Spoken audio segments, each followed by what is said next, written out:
Where's that chat room? All right, for our interpreters who are on the line now, I'm going to activate the channels just so we can be ready. And then if Brian makes it back, we will assign him to his channel. So especially for the folks, the attendees watching at home, Brian's there. All right, before I do it, thank you for bearing with us, folks at home and in chambers, as we make sure that we get our interpretation set and ready to go. Hey, it worked. Good. All right, thank you, Brian. And the interpretation channels are now live. And with that, we will turn it over to the chair. Good evening, everyone. We're going to call the Malden School Committee meeting to order. Today is Monday, March 7th, 2022. The time is 6:02 p.m. Our next meeting will take place on Monday, April 4th at 6 p.m. here at City Hall. As always, we will take a moment to pledge allegiance to our flag. We'll then have a moment of silence for our veterans. Our clerk will then call the roll to ensure that we have a quorum sufficient to allow us to meet this evening.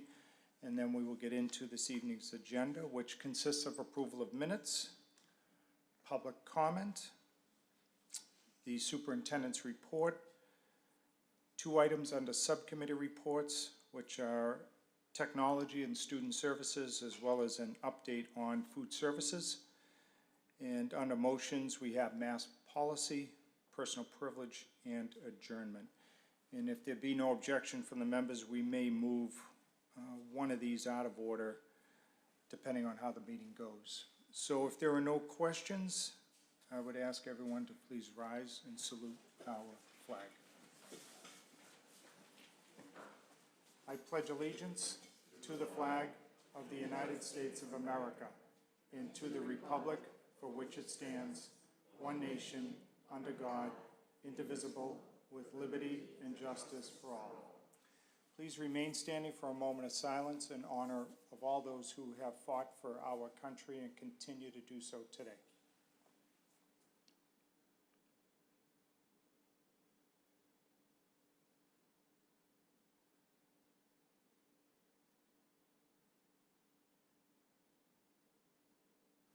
Thank you. Now have our clerk call the roll.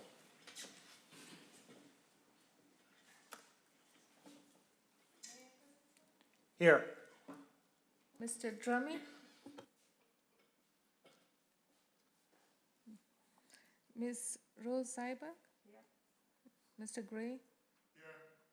Ms. Macklin? Here. Mr. Bernard? Here. Mr. McCarthy? Here. Ms. Spadafora? Here. Mr. Weldai? Here. Superintendent Noriega Murphy? Student Representative Jean? All right, so we have a quorum sufficient to meet this evening. We'll now get into this evening's agenda. First order of business is approval of minutes from February 7th, 2022. Motion by Ms. Spadafora, seconded by Mr. McCarthy. Any questions on those minutes? Hearing none, all those in favor say aye. Aye. Anybody opposed? The ayes have it, that carries unanimously.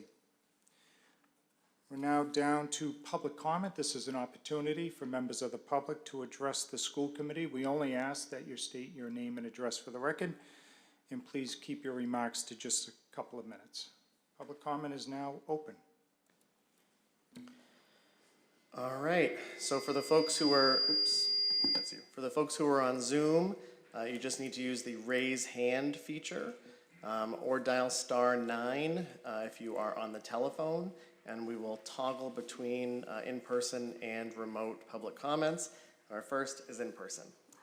Good evening. Good evening. Good evening. My name is Kathleen Sullivan.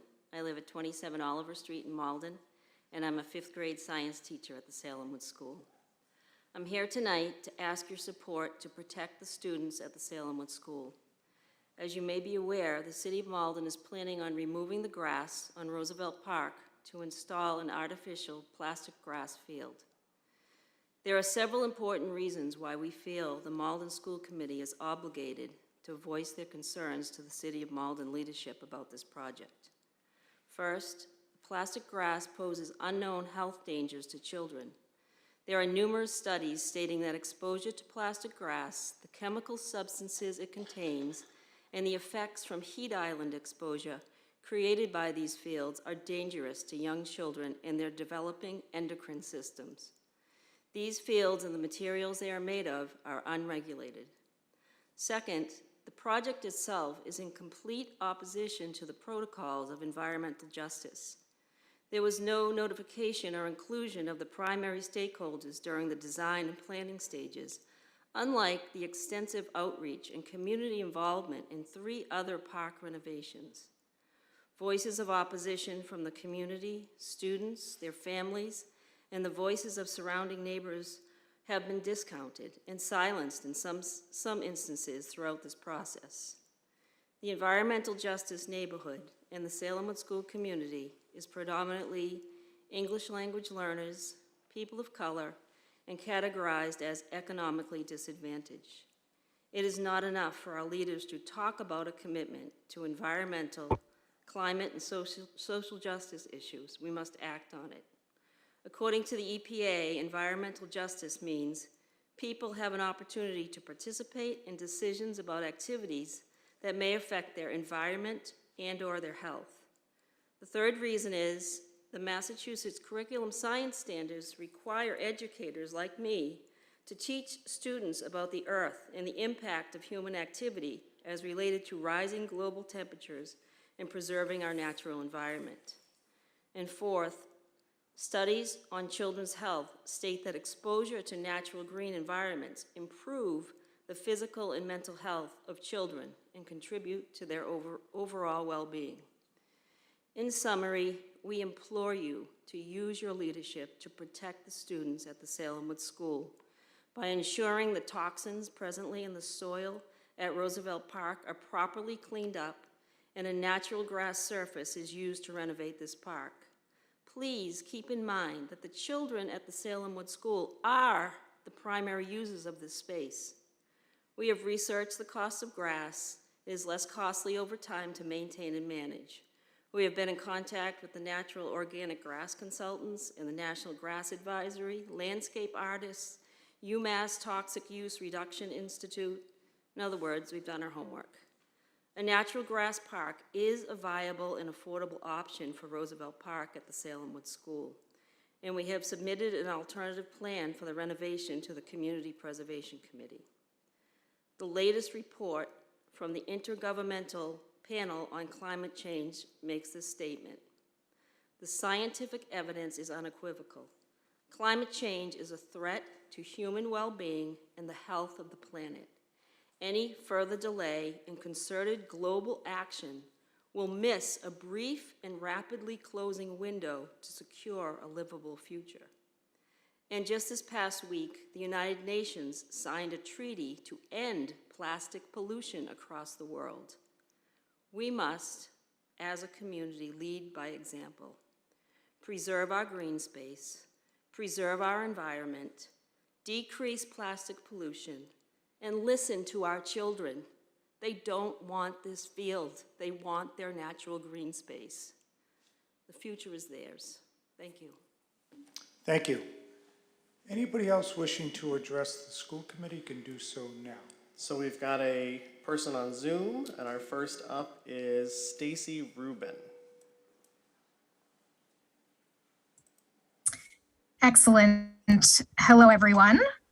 My name is Stacy Rubin, and I am a resident at 33 Bloomer Street. I am also a proud member of the BB School Council. Stacy, and could we ask you to hang on 1 second? Yes. Sharon, can you hear us? Sharon Filia? Haha, is there any way to turn up the audio in here?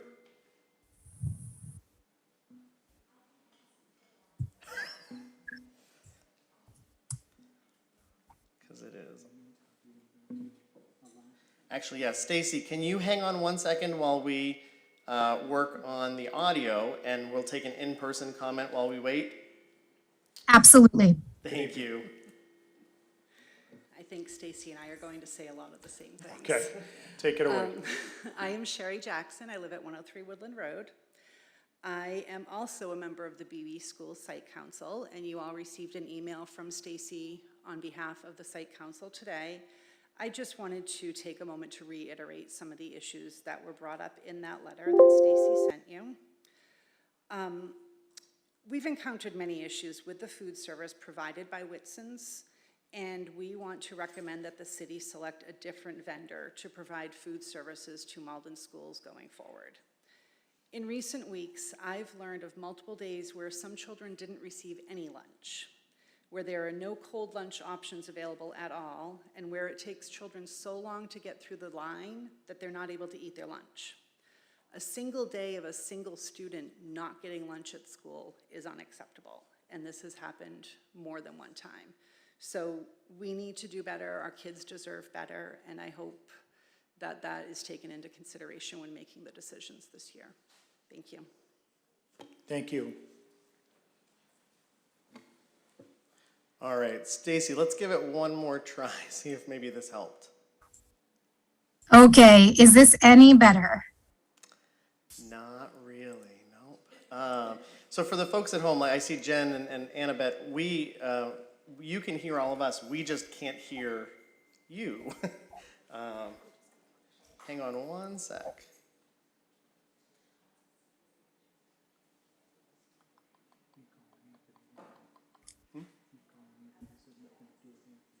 We could try.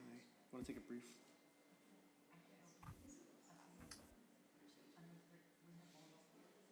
I don't know if that would help. All right, stand by 1 second, Stacy, sorry. Of course. School committee will be in a brief recess.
School committee's back, we think. Was there anybody else that wanted to testify in person? And we'll keep trying to work on Zoom. So let's do that. Good evening. Good evening, Mayor Christensen, Malden School Committee, and Superintendent Noriega Murphy. My name is Debgiswaldo. I'm president of the Malden Education Association, and our address is 77 Exchange Street in Malden. Toward the beginning of February, Malden Public School Instructional Coach and MEA Vice President Jessica Goldboots sent me an article titled, "Are the Kids All Right? A Deep Dive into the Pandemic's Toll on Students." Since she sent the article to me, I've read and reread it more than a handful of times, and I shared it via email back on February 11th with the chair and vice chair of the school committee, the superintendent, and all of the assistant superintendents.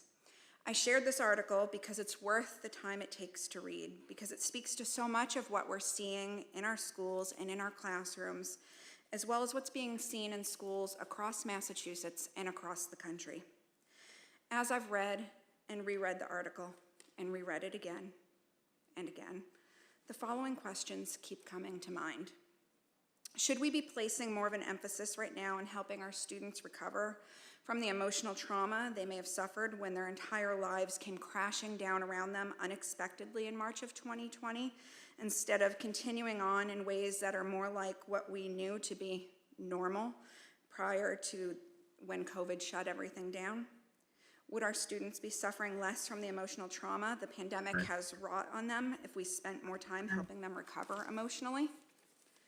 Would we be seeing fewer angry, violent, and emotional outbursts in our schools? If we attend to the emotional needs of our students more intensively, will we see greater gains in regard to their learning outcomes? Our students need support now more than ever for their social emotional well-being as well as for their learning outcomes. Social emotional well-being and learning outcomes go hand in hand. They're not mutually exclusive. Our students need and deserve a just recovery from the COVID-19 pandemic. Our educators need and deserve a just recovery from the COVID-19 pandemic in order to guide our students to the best possible learning outcomes that they can have. We need small class sizes so our educators can attend to both the social emotional needs of our students as well as the learning needs of each and every student in each and every one of our classes. We need smaller caseloads that are appropriate for student needs and grade levels. We need more hall monitors at the high school to ensure that our students have support during unstructured transition time. We need additional social workers in all of our schools, and we need more floating ESPs, or paraprofessionals as many people call them, in all of our schools to give additional educational assistance where it's needed and to help fill gaps when there are not enough substitute teachers, which is pretty much every day. Additionally, it's of the utmost importance that the school committee work together with necessary parties in the city to try and enact a ban on the eviction of families who have school-aged children. Students cannot access their education fully if they're worried about where they're going to be sleeping tomorrow, next week, or next month. Lastly, given all that's going on in the world, now is the time for the Malden School Committee and the Malden City Council to work together to make it known, as other cities have, that refugees, whether from Ukraine or other countries experiencing similar acts of war and violence, are welcome in our schools and in our community. Thank you for your time tonight. I know there was a lot in my comments, but it's been quite some time since I've been able to come to a school committee meeting due to having been on medical leave for a while. So it's really nice to see all of you, and welcome to all of the new school committee members. I know it's a little late welcoming you, but welcome nonetheless. Thank you. Anybody else wishing to address the school committee?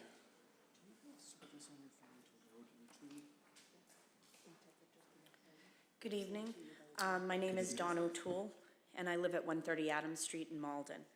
I am the parent of a senior and a sophomore at Malden High, and I am a kindergarten para at the BB School. Tonight I am asking the school committee to consider changing the mask mandate to optional in the Malden Public Schools. Throughout the pandemic, we have been asked to follow the science. I was supportive of the decision to implement a mask mandate before the start of the 2020-21 school year, because we were following the science that was available at that time. When vaccines became available, we were asked to trust the science, so we would get closer to the day we would stop wearing masks and slow the spread of COVID. I was supportive of wearing masks for the start of the 2021-22 school year because vaccines were not yet available to our younger students in the K-8 schools. However, things have changed since September, and recommendations from the CDC, boards of health around the country and the state, and doctors are changing. Vaccines are available, and Malden has done a great job at having clinics for our families. I do believe families should be able to look at the data and be able to make the decision of whether their children wear a mask or not. All families should be comfortable to choose. Thank you very much. Thank you. All Okay, right. anybody else wishing to address the school committee? I think we've got it. Stacy. Oh, it's a fun lag.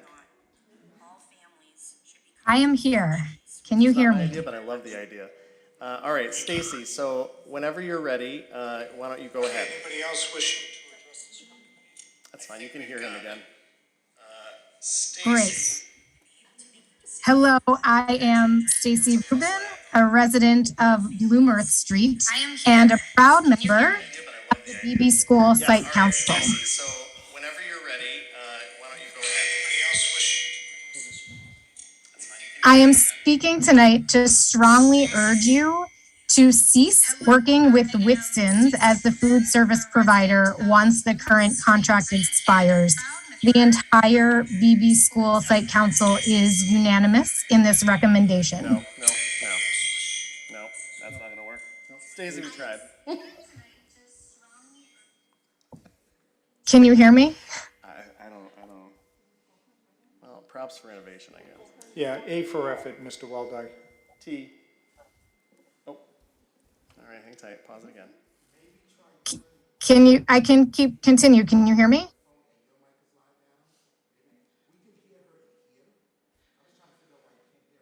That's the whole point. While we're doing that, anybody else wishing to address the school committee in person? I get it. So do we want to have them send their testimony in? If we can't get them on via Zoom?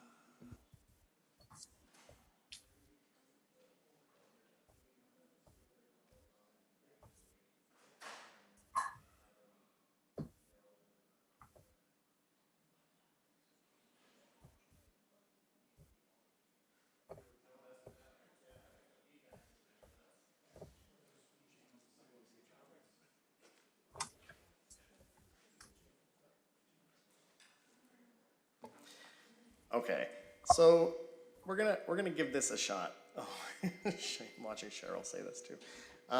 So Stacy, try to speak as loudly as you can. We might not be able to hear you here, but the folks at home can hear you, and then we can go back and watch the video after the fact to figure out what you were saying. So we're all gonna try to be real quiet in here and listen to Stacy, please. Okay. Hello, everyone. This is Stacy Rubin. I am a resident of 33 Bloomworth Street and a proud member of the BB School Site Council. Our Site Council unanimously recommends that the school committee cease working with Whitson's as the food service provider once the current contract expires. Our public schools are multicultural, multiracial, multi-religious, and multilingual. The school breakfast and lunch must meet the needs of all of our students. Whitson's has not met those needs.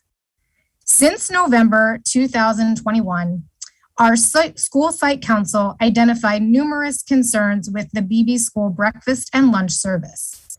We have had ongoing dialogue with Whitson's in an attempt to improve the food service.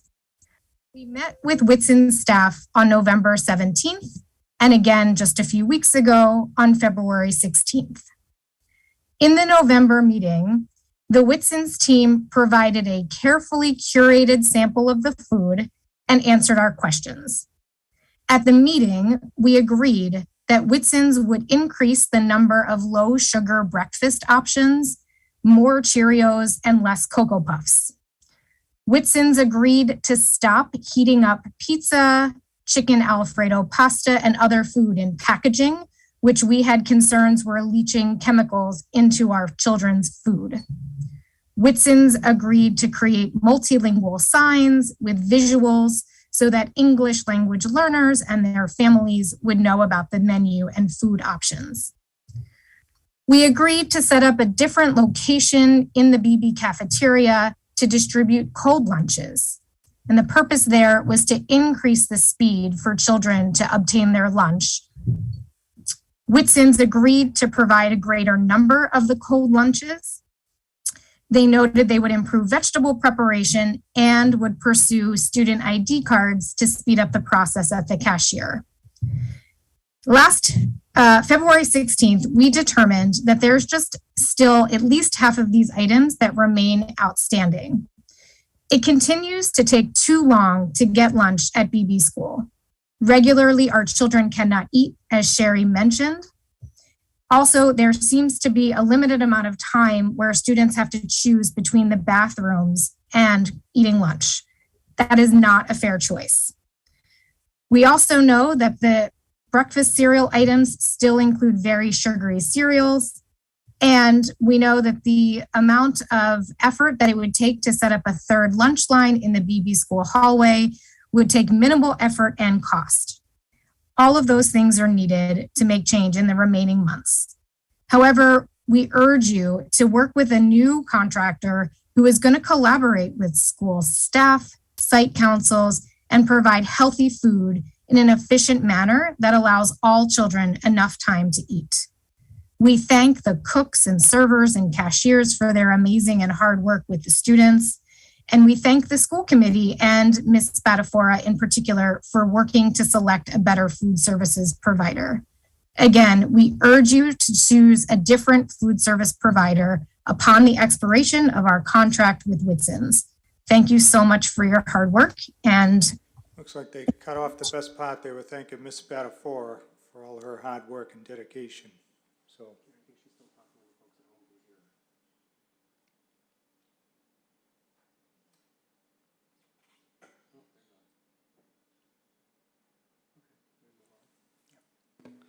All right, thank you, Stacy, and thank you for bearing with us through whatever that was. Okay, next up is Rosie Norris.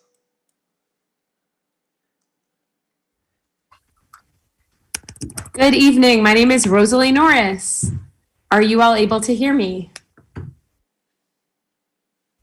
No, not at all. T, whatever change just happened, it went up and then completely disappeared.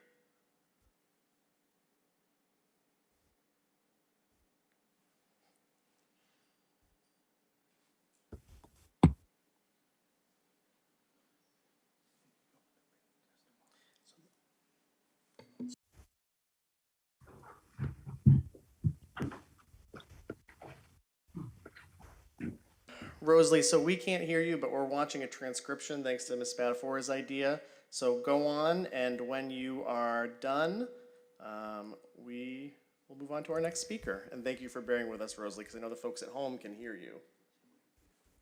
Okay. Thank you so much. Good evening. My name is Rosie Norris. I am also a member of the BB School Site Council. I am joining in on Ms. Rubin's recent testimony to urge the committee to consider changing the service provider for the BB School cafeteria food service. This is my first year on the council, and in fact, my very first meeting with the council was the evening when Whitson's hosted us at the BB School cafeteria to sample their offerings. I was so impressed with that initial presentation and the promises that Whitson's made to work with our council to make a series of reasonable small changes that we agreed would add up to big impacts for BB School students, ranging from the quality of the food that they served to the accessibility of the menu signage to changing protocols to cut down time students were waiting in line for their food. And I remember leaving that meeting with Whitson's feeling like this is really going to work We're going to be great collaborators. And unfortunately, over the past 3 months, that has not at all how it has turned out to be. Through a series of follow-up conversations with Whitson's, we've been quite disappointed that many of those changes that we discussed in that initial meeting, that Whitson's is no longer open to taking on.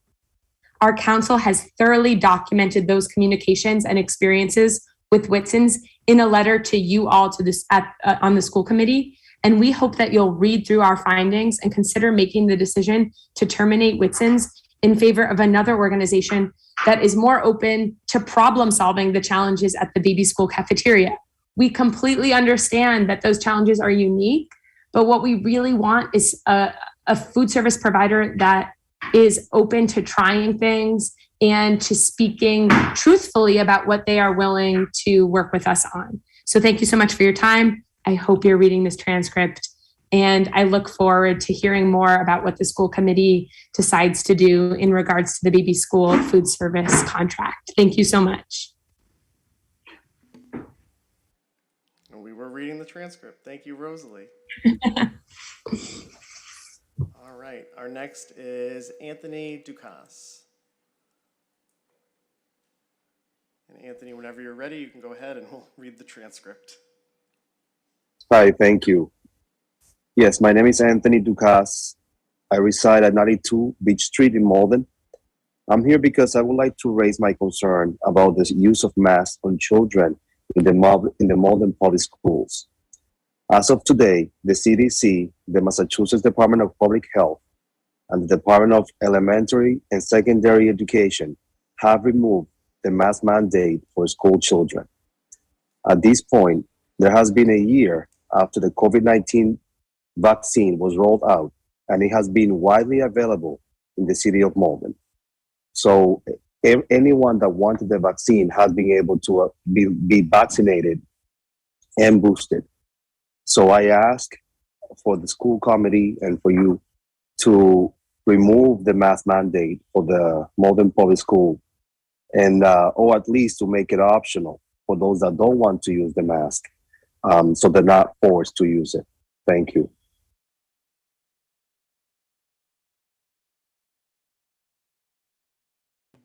All right, thank you very much, Anthony. And there's two more. Annabeth Dormont, and our last one will be Kevin Graham. So Annabeth, you're up. Hello, everybody. Thank you for letting me speak today.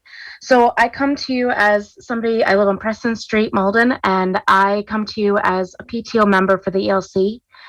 I understand everybody's want to go back to normal, live a normal life, have no masks, the crazy times we have lived in. And trust me when I say I have seen it all, working in health insurance and hearing firsthand from doctors and people and real life people and everyone. It's just been an absolutely crazy time. And I respect that many parents voice their opinion that they do want the mask mandate dropped, because as many have said, or even our last speaker said, everybody who wanted to get the vaccine probably got it by now if they wanted it. Unfortunately, though, that's not true. Schools like our ELC and our Early Learning Center have a large population, if not almost all of the students at the ELC, who cannot be vaccinated due to age, and they still are at risk for COVID-19. I asked the committee to take that into consideration when making this decision, even if it means having a decision that is separate for the ELC compared to the other schools. Other schools, yes, we have students of age that have the choice and that their parents have the choice to have them vaccinated. And maybe they are, maybe they are not, but that is in the parent and the family's realm. But speaking as a parent from the Early Learning Center in a population that does not have that choice yet, we ask that the mask mandate continues. Our school has seen magnificent numbers with everything the teachers are doing, and we are internally grateful for all the efforts that our teachers and our principals are making to keep our children safe, and we ask that that continues.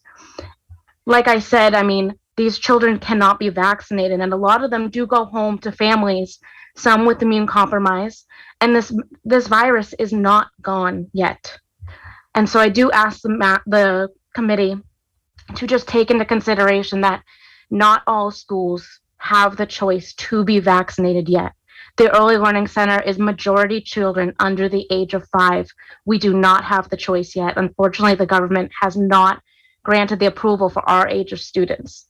So we do ask that this continues for our school at least.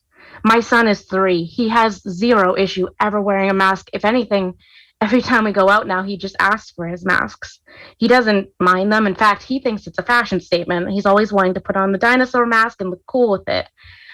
I don't see the harm in continuing it, especially seeing so many different sides in my job. I just don't see the harm in continuing it, especially for a population of students that do not have the choice yet to be vaccinated.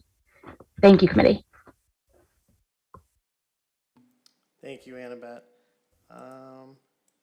Kevin Graham.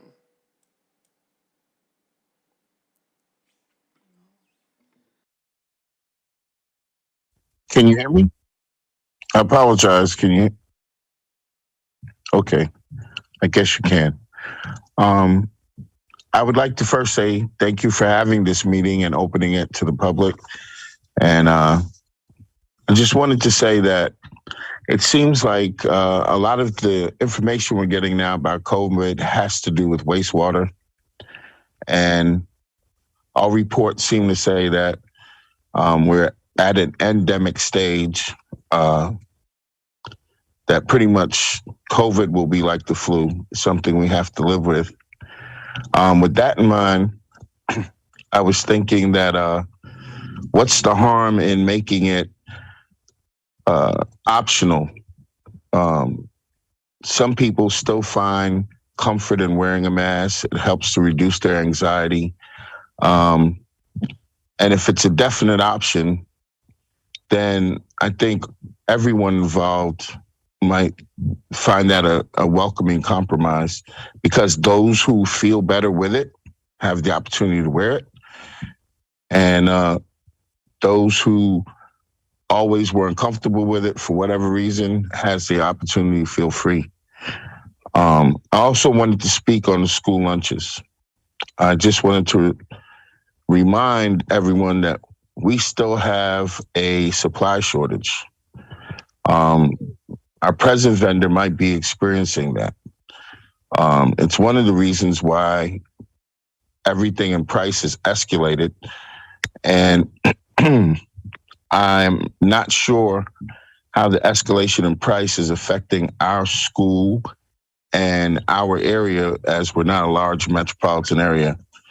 I wanted to end this by saying that I want to thank both the schools committee and the city of Malden for its efforts throughout COVID to ensure the safety of my children, and of course, all the children of Malden.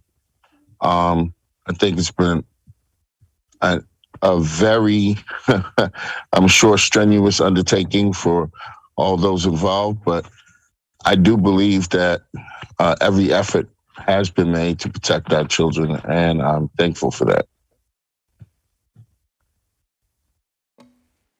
Thank you, Kevin.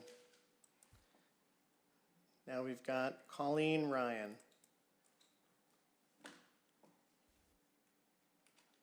Thank you very much, school committee, for hearing my comment this evening.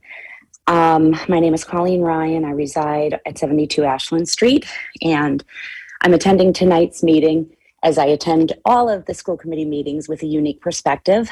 I am presently in my 16th year of teaching here in Malden in one of our K-8s. I have graduated one daughter from Malden High School, and I now have a little one in pre-K coming up the ranks at the ELC. I too would like to speak on the matter of the mask mandates. And my urge is that the mandate cease and there continues to be a choice for families. It's very interesting. I'm sorry I didn't get the speaker. She was 2 speakers prior, but I was very happy to listen to her perspective as she was another ELC parent. And as much as I agree with her perspective in some in some stances. I know that for my little one, she is a special education student.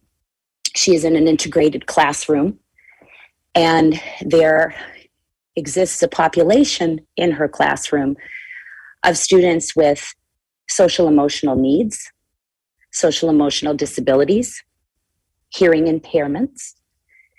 And I think for these reasons, my family is truly hoping for a choice in masking rather than just a blanket mandate.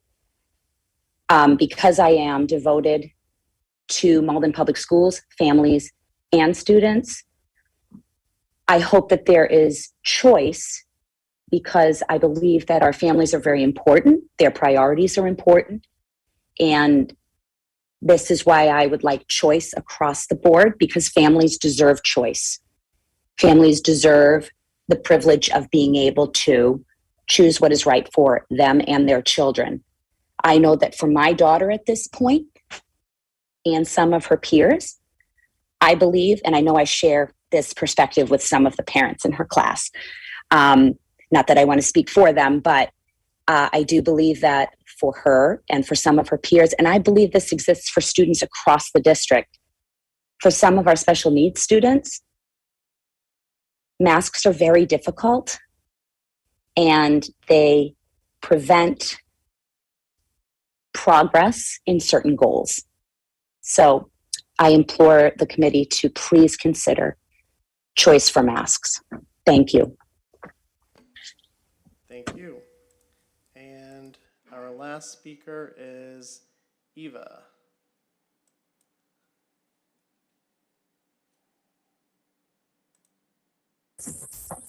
Hi everyone, can you hear me?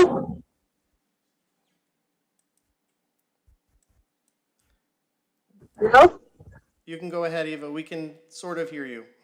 Oh yeah, sorry. So, hi, my name is Eva. I live in Washington Street, and I would like to thank you for this committee meeting, and it's really helpful for us to decide for our kids. And so, my really concern is I would like my kids won't be this mask will be optional, so it will be like everybody can decide for their own decision. So it will be optional. Who wants to keep the mask for the kids, that's fine, but I really prefer it to be optional, so I feel my kids are safe now. And even though they are still wearing masks, they still get sick. They get a flu, whatever. But so what's the point? They take off their mask at the cafeteria. They go on the playground. They see other kids. I would like to for the mask mandate. I mean, for the mask to be optional. And I don't want my kids still wearing masks for the rest of the school year. That's my opinion. Thank you so much, and thanks again for the committee meeting. All right, thank you, Eva. And with that, I will pass back to the chair, our weirdest public comment ever.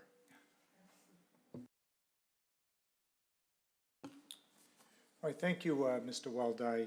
And if there be no objection, why don't we take the mask policy out of order? Chair hear objection? Chair hears none. And as Mr. Weldai stated, we want to thank those in person as well as on Zoom for their testimony this evening. The school committee has asked that we hear from our Board of Health and our health department, so they have put together a statement for us to consider when we're deciding this evening on what to do next. It's dated March 7, 2022, and it says, "Dear Mayor Christensen, The Malden Board of Health, at its meeting on March 2nd, 2022, made the following recommendation to the mayor and the school committee. Whereas the Center for Disease Control, otherwise known as the CDC, and the Massachusetts Department of Public Health, otherwise known as the MDPH, have issued advisories relative to mask wearing that recommends only people with weakened immune systems or at risk for other severe disease due to age or underlying medical conditions should continue to wear masks in indoor settings. Whereas the Department of Elementary and Secondary Education announced that after consulting with medical experts and state health officials, they would not renew the state mask requirement after it expired on February 28, 2022. Effective Monday, February 28th, the Department of Elementary and Secondary Education mask requirement was lifted statewide due to the Commonwealth's high vaccination rates and widespread availability of COVID-19 testing for school personnel and students. Whereas effective February 25th, 2022, the CDC is exercising its enforcement discretion to not require that people wear masks on buses or vans operated by public or private school systems, including early care and education child care programs. The CDC is making this change to align with updated guidance that no longer recommends universal indoor mask wearing in K-12 schools and early education settings in areas with a low or medium COVID-19 community level. School systems at their discretion may choose to require that people wear masks on buses or vans. Whereas Middlesex County has been designated a low-risk community per the CDC guidelines, and that mask wearing is not one of the recommended prevention steps for communities in the low-risk category.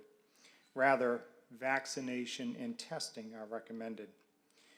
Whereas the City of Malden vaccination rate is above the state average, with 88% of all Malden residents, which includes 92.7% of residents over 5 years of age, receiving at least one dose, and 77% of all Malden residents, including 81.4% of residents over 5 years of age, completing their primary vaccination series.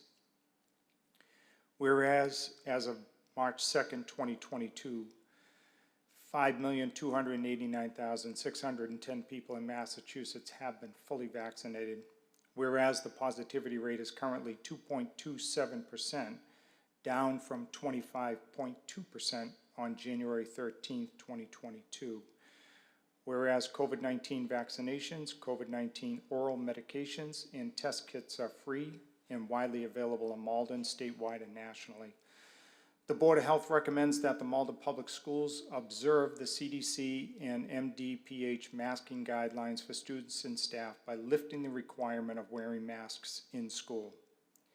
This recommendation comes from the aforementioned positivity rate, CDC, MDPH guidelines, as well as the current vaccination rate and vaccine and testing availability.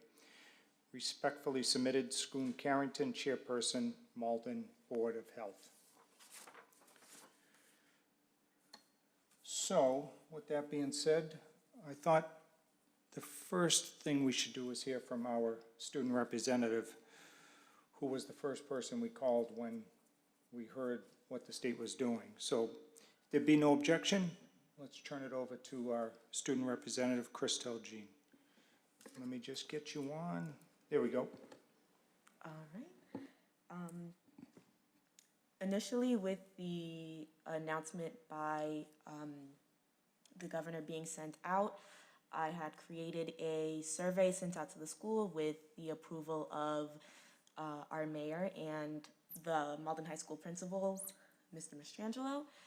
It was a 7-question survey, and I'll just go through the summarization of each of the responses from each question. There were 529 total responses out of 1,816 currently enrolled Malden High School students. The first question asks if the student was previously aware of the mask mandate being lifted in this state. 85% of students answered that they were aware of this announcement.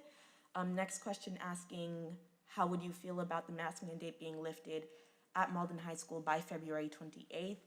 and 55.6% of students answered that at this time it would be too soon to do this. 20.6% of students say they do agree with the mask mandate being lifted, and 19% of students answered that they don't have an opinion on the topic. The next question asks if the student would continue to feel safe at Malden High School should the mandate be lifted. 53% of students answered that they would not feel safe at the school should the mandate be lifted, and 38% of students answered that they would continue to feel safe. The next question asks, in a general sense, does the student believe that those in their household would continue to feel safe around them should the mask mandate be lifted? 40% of students answered no, their family members would not continue to feel safe around them should the mandate be lifted. 30% answered that they weren't sure, and 27% answered yes, their family members would continue to feel safe around them. The next question asks, would the student continue to feel safe around the adults in the building should the mask mandate be lifted? And 40% of students answered no, they would not continue to feel safe around the adults in the building should the mandate be lifted. Another 40% said yes, they would continue to feel safe around the adults in the building, and 18% answered that they were not sure. The next question asks what the student thinks about the other Malden public schools lifting the mask mandate after February 28th. 32% of students answered they don't have an opinion either way. 31% of students answered that it is too soon and only the high school should lift the mask mandate. 18% of students voted that yes, it is time for all the schools in the Malden Public District to lift the mask mandate.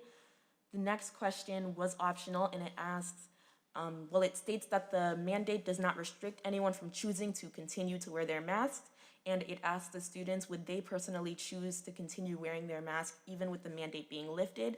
67.9% of students answered yes, they would continue to wear their masks. 13% of students voted no, they would not continue to wear their masks. And 15% of students voted that they were not sure if they would continue to wear their masks or not. And finally, the survey allowed students an opportunity to share their opinions outside of the questions asked within the survey. And there's a mixture of responses here, some saying that they think it is absolutely time to lift the mandate, some saying that it is absolutely not the time to lift the mandate. And one in particular student said, I'm confident enough to protect myself without a mask. I'll also be more protected if others decide to keep their mask on after the mandate is lifted. Everyone can play their part, even without the masks. And that is all. May we ask you what your impressions were after collecting this data? Were you surprised? Initially, I would say so, just given the school climate in terms of the mask wearing. I know many students had previously stated that they were tired of wearing the mask, so to see an overwhelming majority say that they do not think it's time for the mandate to be lifted, in some regards was a bit surprising to me, but I also understand the concerns. I will say, though, that this survey was sent out on February 11th of 2022, so this is before more information was published by the CDC and the governor and other health resources. Okay, thank you very much. Let's hear from some members. Anybody have thoughts, questions, queries, qualms, concerns? Let's go to Mr. Gray. Thank you, Mr. Chair. After listening to all the testimony, seeing all the results from the surveys, and listening to the report from Director of Services, Chris Webb, my personal opinion is I will do what I've done in the past consistently, and I will abide by the recommendation of the Director of Health. That's my stance on that. All right, thank you, Mr. Gray. Others wishing to speak on this matter? Let's go to Ms. Macklin, and then we'll go over to Ms. Rose Seiberg. Thank you, Mr. Chair. I continue to go back and forth on this issue, being on the fence. I know that when the governor and the commissioner first came out ending the mask mandate on the 28th of February. I was totally against it. I know that the data hasn't improved, the metrics have improved since then, but I still worry for our younger students. I'm still very concerned about them, and they're not eligible to be vaccinated. And I worry as well about the immunocompromised students and teachers. And so I continue to be on the fence, but I always want to err on the side of caution. So, you know, I would say even to make it optional at this point is essentially ending the mandate. There's really not an option. And I worry also about those students who will continue to wear the mask and, you know, if they would be ostracized or bullied. And so it is concerning for me if the vote is to end the mask mandate tonight. Thank you. Very good. Let's go to Ms. Rosie Norris. Hi, thank you, Mr. Chair. I would like to say I do share the concern on how we're going to be able to protect our most vulnerable students. In my job, I do that. I work with a lot of kids who are vulnerable and would like us to speak about that. I know I had spoken to the superintendent about this concern that I had and actually felt very reassured that there are things in place. And I think it's important that people understand we do have protocols in place to help students and staff as well. And I just think it's important to also speak back to the measures that are still in place in the school. I don't want people to think that just because if the vote goes that masks are lifted, that there's no precautions taking place. I'm fortunate enough that I do work with preschool students, and my job puts me into the early learning center, and I see the level of care that goes into keeping the kids safe. From the cleaning measures that go in, masks being available, and just the protocols I've had to actually work with and work through when there are close contacts and was there this. I am in the schools and working with groups, so I get it. It's a very stressful thing. So I would just like to explain to people that there are still measures in place to help keep kids safe. I did want to thank Ms. Debgiswaldo for mentioning about the social emotional part of going on with kids. I do think it's important. I know from talking, I did a lot of work on this, similar to Dawn. I've gone back and forth a lot on this. Honestly, if this had been before the 28th, I was leaning towards saying, let's keep them. I didn't see that the data I see now, I always had said when I was running for office that I would follow the science. The science has changed in a month, which I should feel such relief. But then in talking to people, I've talked to parents, I've talked to staff, I've talked to the speech language pathologist in our building. I've talked to a lot of folks, and one of the things that has come up repeatedly and in the letters, and thank the public for the emails that I got, we keep touching on the social emotional impact that masks have had on our students. And I just want to encourage folks that it is a real thing and to realize that there are sources and there are staff in all of our schools. I talked again to the super about this. If your child is experiencing stress and you're concerned about it, please reach out for guidance on that. It's important that our kids feel safe. As many kids will be elated that masks might come off, there will be another group of children who are now very worried that masks are going to come off. We just need to be very much aware of that. Very good, thank you. We're going to go next to Mr. Bernard and then over to Mr. Weldai. Mr. Bernard. Thank you. First of all, I want to thank all the people that commented tonight, and I want to thank everyone that emailed the school committee. This is a tough decision. I've talked to people and other school committee members in other cities that I am friends with, and they've all had a massive amount of anxiety over this. I think ultimately what we need to do is think in terms of what's going to be best for the safety of our kids and our families, because not every family has a choice of whether they're going to be wearing masks or not. Not every child has a choice. And I'll state this to be perfectly honest, is that I dislike wearing a mask. It is uncomfortable. And that being said, it's part of my personal and public responsibility to go and be wearing that mask when I'm out in public. It is, in consideration of my fellow citizens, my fellow, my neighbors, and to go and not only just go and do our, to protect them, but also to go and set an example as an elected official. I had a few phone calls as well that came to me about people, on either side of the fence, and it runs 50-50. Personally, I think, well, we're in a spot where we can actually go in and the data is good. I also know that this is a virus, and all of a sudden we could go and we could have a sudden bloom of infections. We're just 1 week off of a school vacation where kids were certainly running around without masks. If we had an opportunity to go and have this meeting in another week, I might go and change, seeing if that data had gone and shown that we were actually in a safe place, because I think we'd be past that 10-day limit that we keep going and talking about, that there's no further infections. But at this point, I think it's the way that I'm hearing right now, it's just a little too soon to go and say that we need to go and remove those masks. And I really want to go in and think in favor of keeping the mask covering right now. I know it's not going to be a popular thing, and you can reach out to me and I'll have conversations.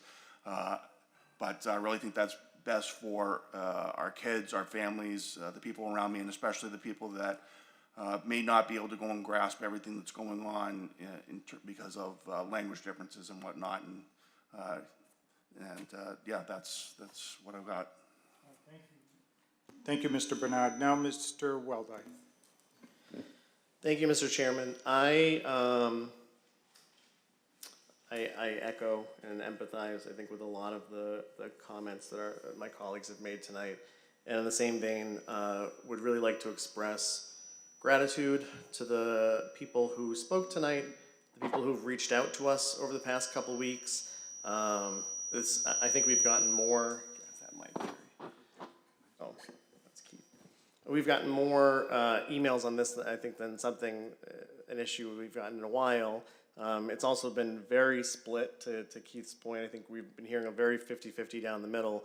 I will say I want to give special appreciation to the folks who chose to express their opinion in a constructive and respectful manner, because this was the first time in a while we got a lot of the opposite, which was also surprising. But I think it speaks to the fact that this is not a position that our school committee should be in the first place, and I don't want to sort of bang that drum again, but this is another example, I think, of a failure of leadership from our state, where hopefully we're nearing the end of decisions that we need to make that we shouldn't have to make. I'd love to think that that's true. I feel very similarly to the way that I think Annabeth spoke tonight and a couple others. I have my own set of worries and concerns, particularly as someone who's a practitioner in a school every day. And I know when I expressed this to the superintendent earlier this week, I think one of my, a worry is the way in which the potential undoing of the policy will be rolled out. And we talked at length about the verbiage that we choose to use. Thinking about, first thing tomorrow morning, we shouldn't hear nonstop, like, we can finally see your smiling faces, because it implies that for the students who choose to continue to wear masks, for the teachers who choose to continue to wear masks, for the people that don't have that choice, that there's some kind of a less than. And I think we have to be really cognizant of that, because that will be an issue whether we like it or not. And I think it's one that we need to, I think, as leaders, project and hope that trickles down to our schools, to our teachers, to our classrooms, to our community, that everyone is making the decision that they think is best for their family, but we should also be thinking about the greater good, not just ourselves. But I will say I am an educator, and I know that our policy was initially created based on the recommendation and the advice from the Board of Health. and based on the scientific data. It wasn't created based on feelings or politics or anything around the pandemic. It was created from medical advice and from data. And I think, for me, that's what I was waiting for. And I think we've heard from our Board of Health that we are ready to make this move. And so I am cautiously optimistic. And I think comfortable tonight voting in favor for that reason. And I think there is a lot of work to do post tonight if it goes forward. But that's where I'm at. Thank you, Mr. Chairman. Thank you, Mr. Weldai. Anybody else wishing to speak? Ms. Spadafora. Thank you, Mr. Chair. I definitely echo a lot of the sentiments spoken up here tonight by my colleagues. Probably one of the hardest decisions that I think most of us have had, and especially for the new members, to this being your first big vote, is really difficult. And I know, along with everybody else up here, I've received numerous emails. And it really was a 50-50 split. And before I get to that, I'd like to thank our administration for weekly updates so we can watch as parents at home to see where the numbers were going. In January, we didn't know what was coming. And now looking at this Wednesday's dashboard, to see it drastically declining. We have the necessary precautions set up in the schools, hand washing. Before the pandemic, my kids would come in and never hit a sink. Now it's wash their hands. We have, sanitizer everywhere. So we've taken a really difficult time, and we've been able to educate just on how to be a healthier society because of that. But where I do struggle is with the kids that have regressed drastically over the past 2 years, especially our special education students that find it difficult to understand if a teacher is smiling because, and while Mr. Weldai indicated we don't want to put that pressure, it's also difficult for, and not just special education students, for maybe a second grader to understand facial expressions. And they're learning to communicate, and facial expressions are extremely important to understand what a teacher is conveying. So with that being said, I think it's time, personally, that we give it a shot, we give it a chance, and I think we're gonna keep on moving forward in a positive way. And I just feel like kindergartners need to be able to see a smile if they so choose to not wear a mask. And that goes same with teachers too. I'm not saying you have to take them off. It should absolutely be optional, but put it back in the decision-making of parents, caregivers, individuals. Thank you. Thank you, Ms. Spadafora. Anybody else wishing to speak on the matter?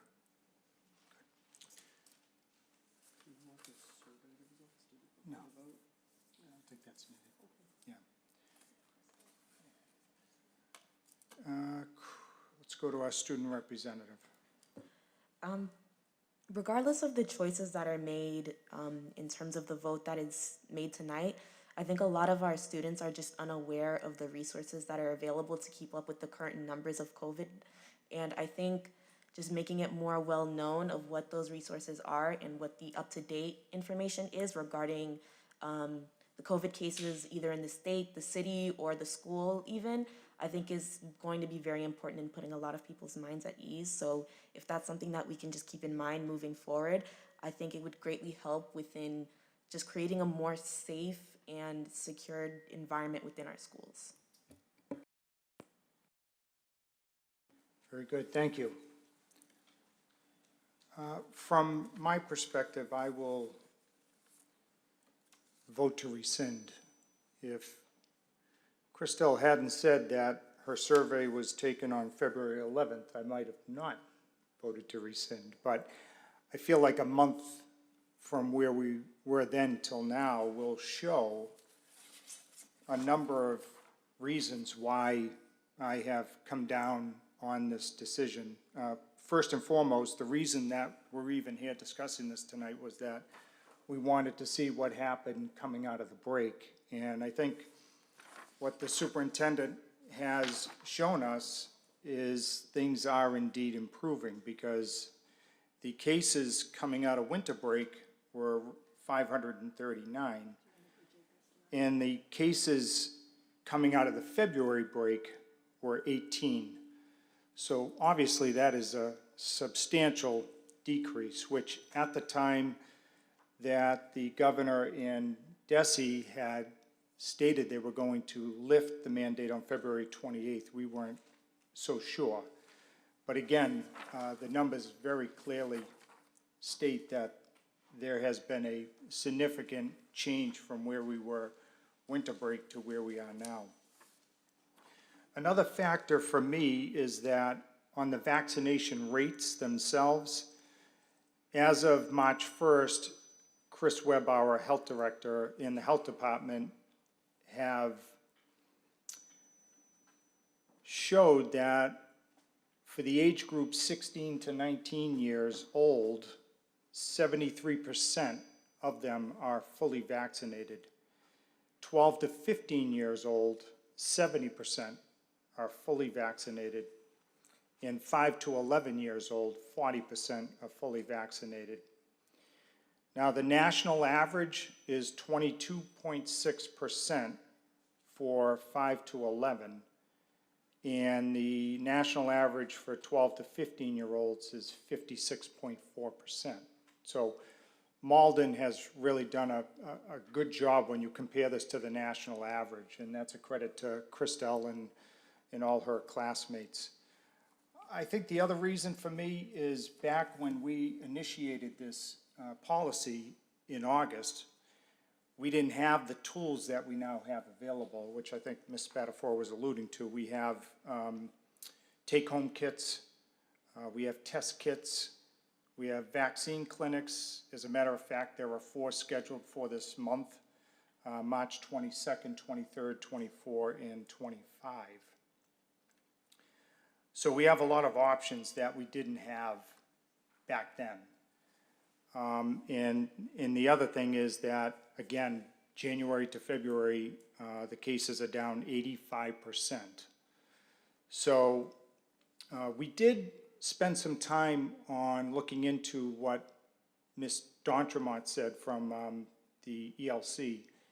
And I'm not sure if it would be helpful to have the principal maybe address the school committee.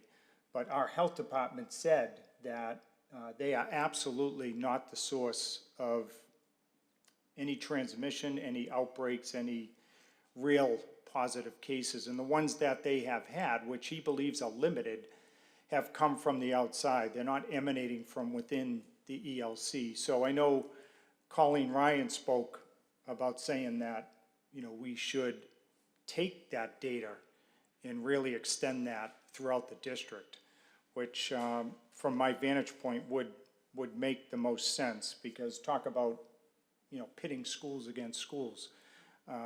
That could have the propensity to do that. I did bring up the fact that they don't have vaccines available to them, but again, he is 100% confident that that is not going to affect the outcome of this policy. So that's where I come from on this. Again, as Ms. Spadafora said, not an easy one, but you know, I think, as I told you all in individual calls, this is one you gotta just look from within. There is no right or wrong answer here. And I do want to echo my fellow committee members that we really do appreciate the people that have weighed in on this controversial topic, except for the one person who said they were gonna sue me. And I told that person, I haven't even voted yet and you're already suing me. So let me get through tonight and then you can do what you need to do. But, you know, I believe the time has come, And so those are my thoughts behind it. And, you know, I think if we're going to do this, I think we do it effective immediately. You know, we've spoken with the superintendent. She will be on the lookout to make sure that, as Ms. Macklin said, and I think Ms. Rose Iberg touched upon, that it should be business as usual. Those that want to take those extra precautions, absolutely do it. Those that don't, they don't. So that would be my thoughts. Anybody else? Otherwise, we'll entertain any motions. Ms. Spadafora. Thank you, Mr. Chair. I would like to make a motion that we rescind the current mask mandate for it to be optional for all of those within Malden Public Schools. Effective immediately. Effective immediately. Is there a second? Seconded by Mr. Weldai. Second. So now the motion is properly before us. Are there any last minute thoughts? If not, we'll have our clerk call the roll.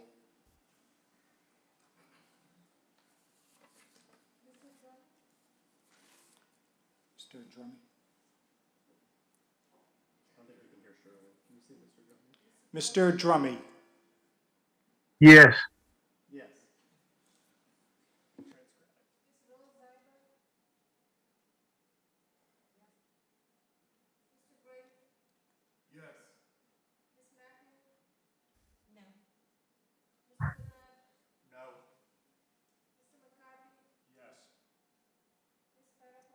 Yes.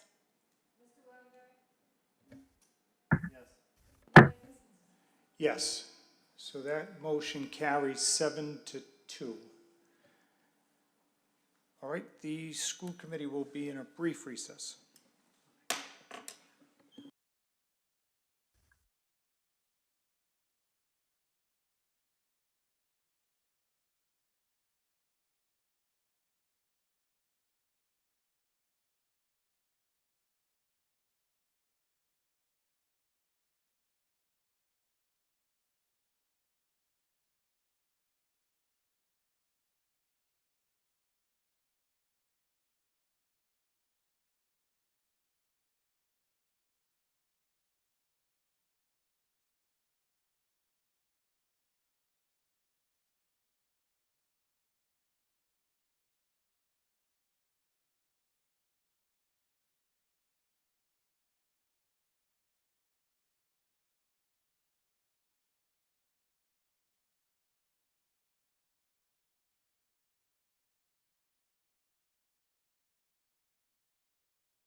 All right, school committee is back in session.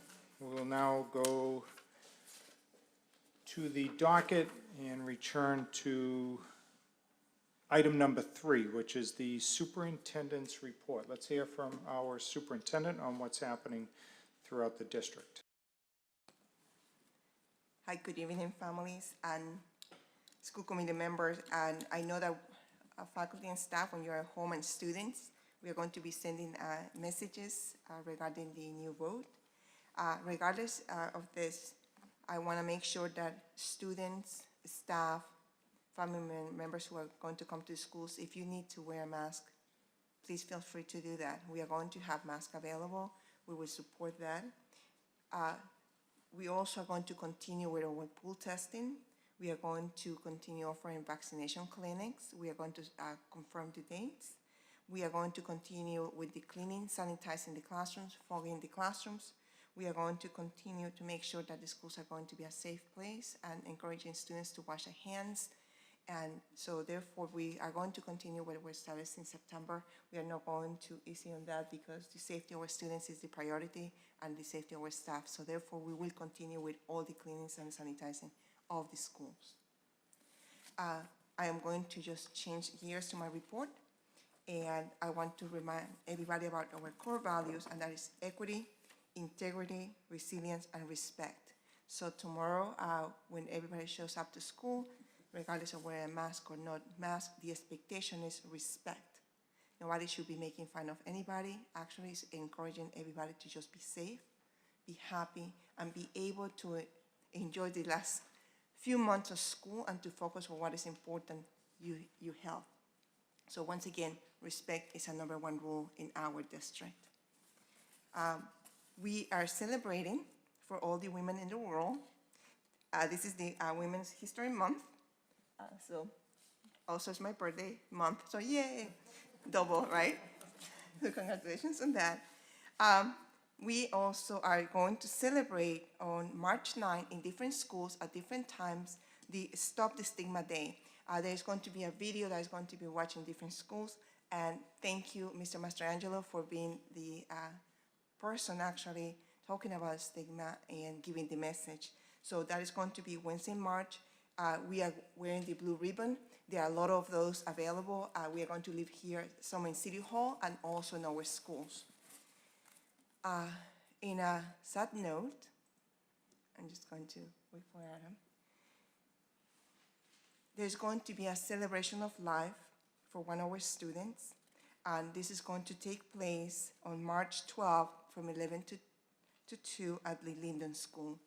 For all of you who want to join us, please come, and it's going to be just to celebrate the life of our young student who passed away from the Linden School. Thank you. I'm going to just remind people about the district learning goals that we have. Our focus is on the instructional core, literacy, numeracy, and of course the student mental, social, and emotional supports. We have the district improvement goals, and that is equity, anti-racist practices, transparency, and also creating systems, structures, alignment, coherence, and accountability. And no accountability just for the schools, for teachers, but also for my work as a superintendent of the Malden Public Schools. I want to make sure that we are going to go over the district enrollment. We have 6,414 students. You can see the data. I think I'm going very fast. Yep. All right, so it's the internet, it's not me. We see that our enrollment actually for BB and Salemwood is the same enrollment. That means that the efforts of school committee when I was hired was to create equity among the schools where our EL students were going to be going to their school near to them, and that's what has been happening. So therefore you see a decrease in enrollment at Salemwood because other students have been assigned to their home schools. And that we are very proud of that because it's something that I know school committee voted on and has been working on, so we have been able to make that possible. Our school district enrollment has increased since September 9, which was 5,939 students, to 6,414. Hopefully, we will end the year with a 6,500, but we are getting there. Our attendance, in comparison to September 30th, 2021, that was 90%. Our enrollment currently is 92%. I can't wait to have 100%. So families, please bring your students home to school every single day. Our tardiness is still increasing, so I would encourage families to please send the students at 8:15 a.m. That would be great. We also have the school calendar proposal for school year 22-23.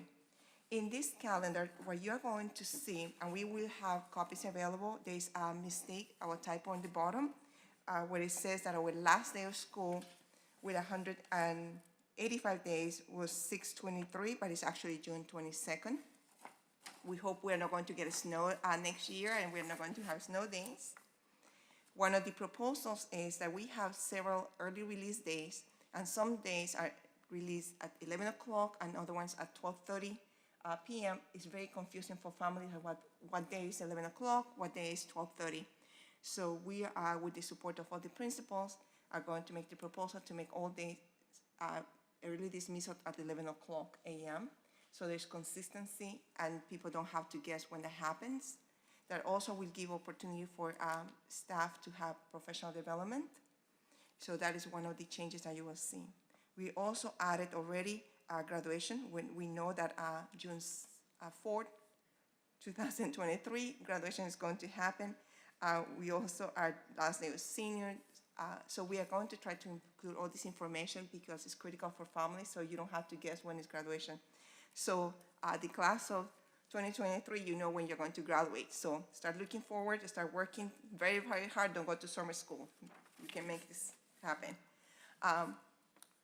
You can see on this slide, I don't know if you want me to stop in there, Chair, or just continue? If anybody has any questions? Yeah, let's see if anybody. Any questions so far, anyone? Let's go to Ms. Spadafora. Thank you, Superintendent.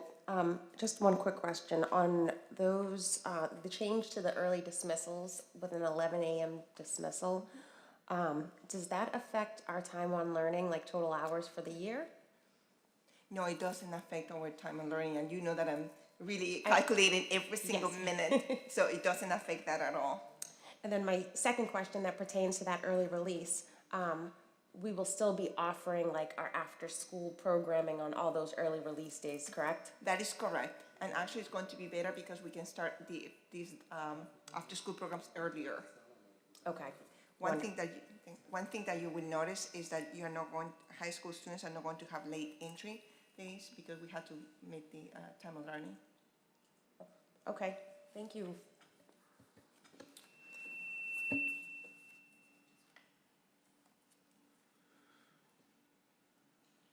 One second. So on Ms. Spadafora's question about the change next year at the high school, that won't affect Christelle, right? So we're good there, right? We are excellent there. All right, very good. Let's go over to Ms. Rosie. Thank you. Just a quick question on that, also with the 11 o'clock release, how does that impact students receiving lunches on those days, and if they're like going into after school? So usually they don't have lunch at that time, but we can work with the cafeteria workers who have grab and go, and also students who remain in the after-school programs will be able to have the food in there.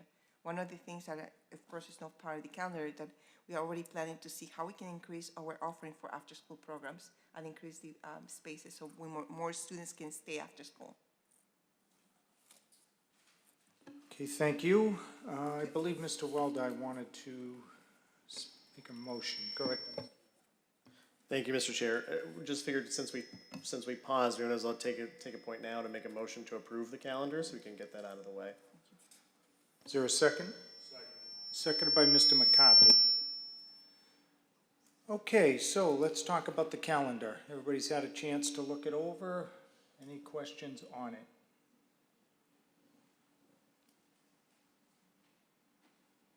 Motion's been made, it's been seconded. Let's have the clerk call a roll.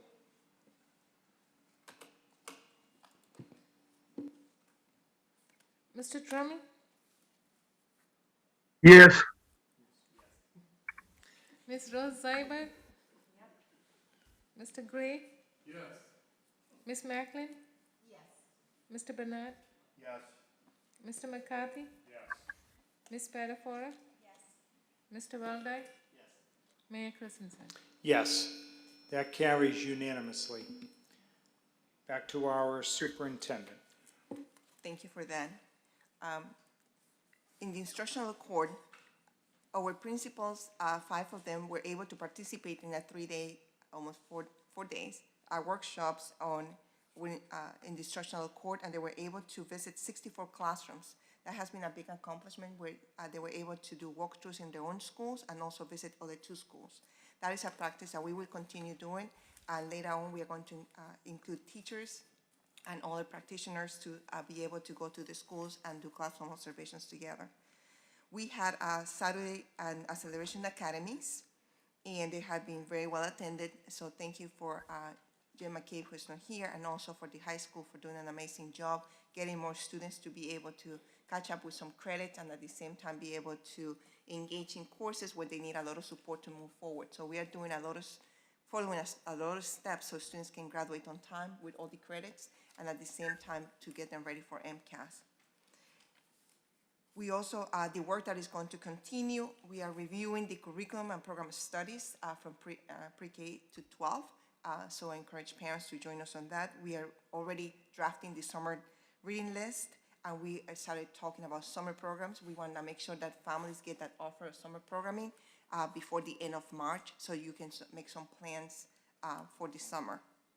Just a reminder to all the families that have students in 10th grade and at the same time, some 9th graders and grades 3 to 5 and 3 to 8, that MCAS is coming up. The first day of MCAS is going to be March 22nd. Attendance is critical.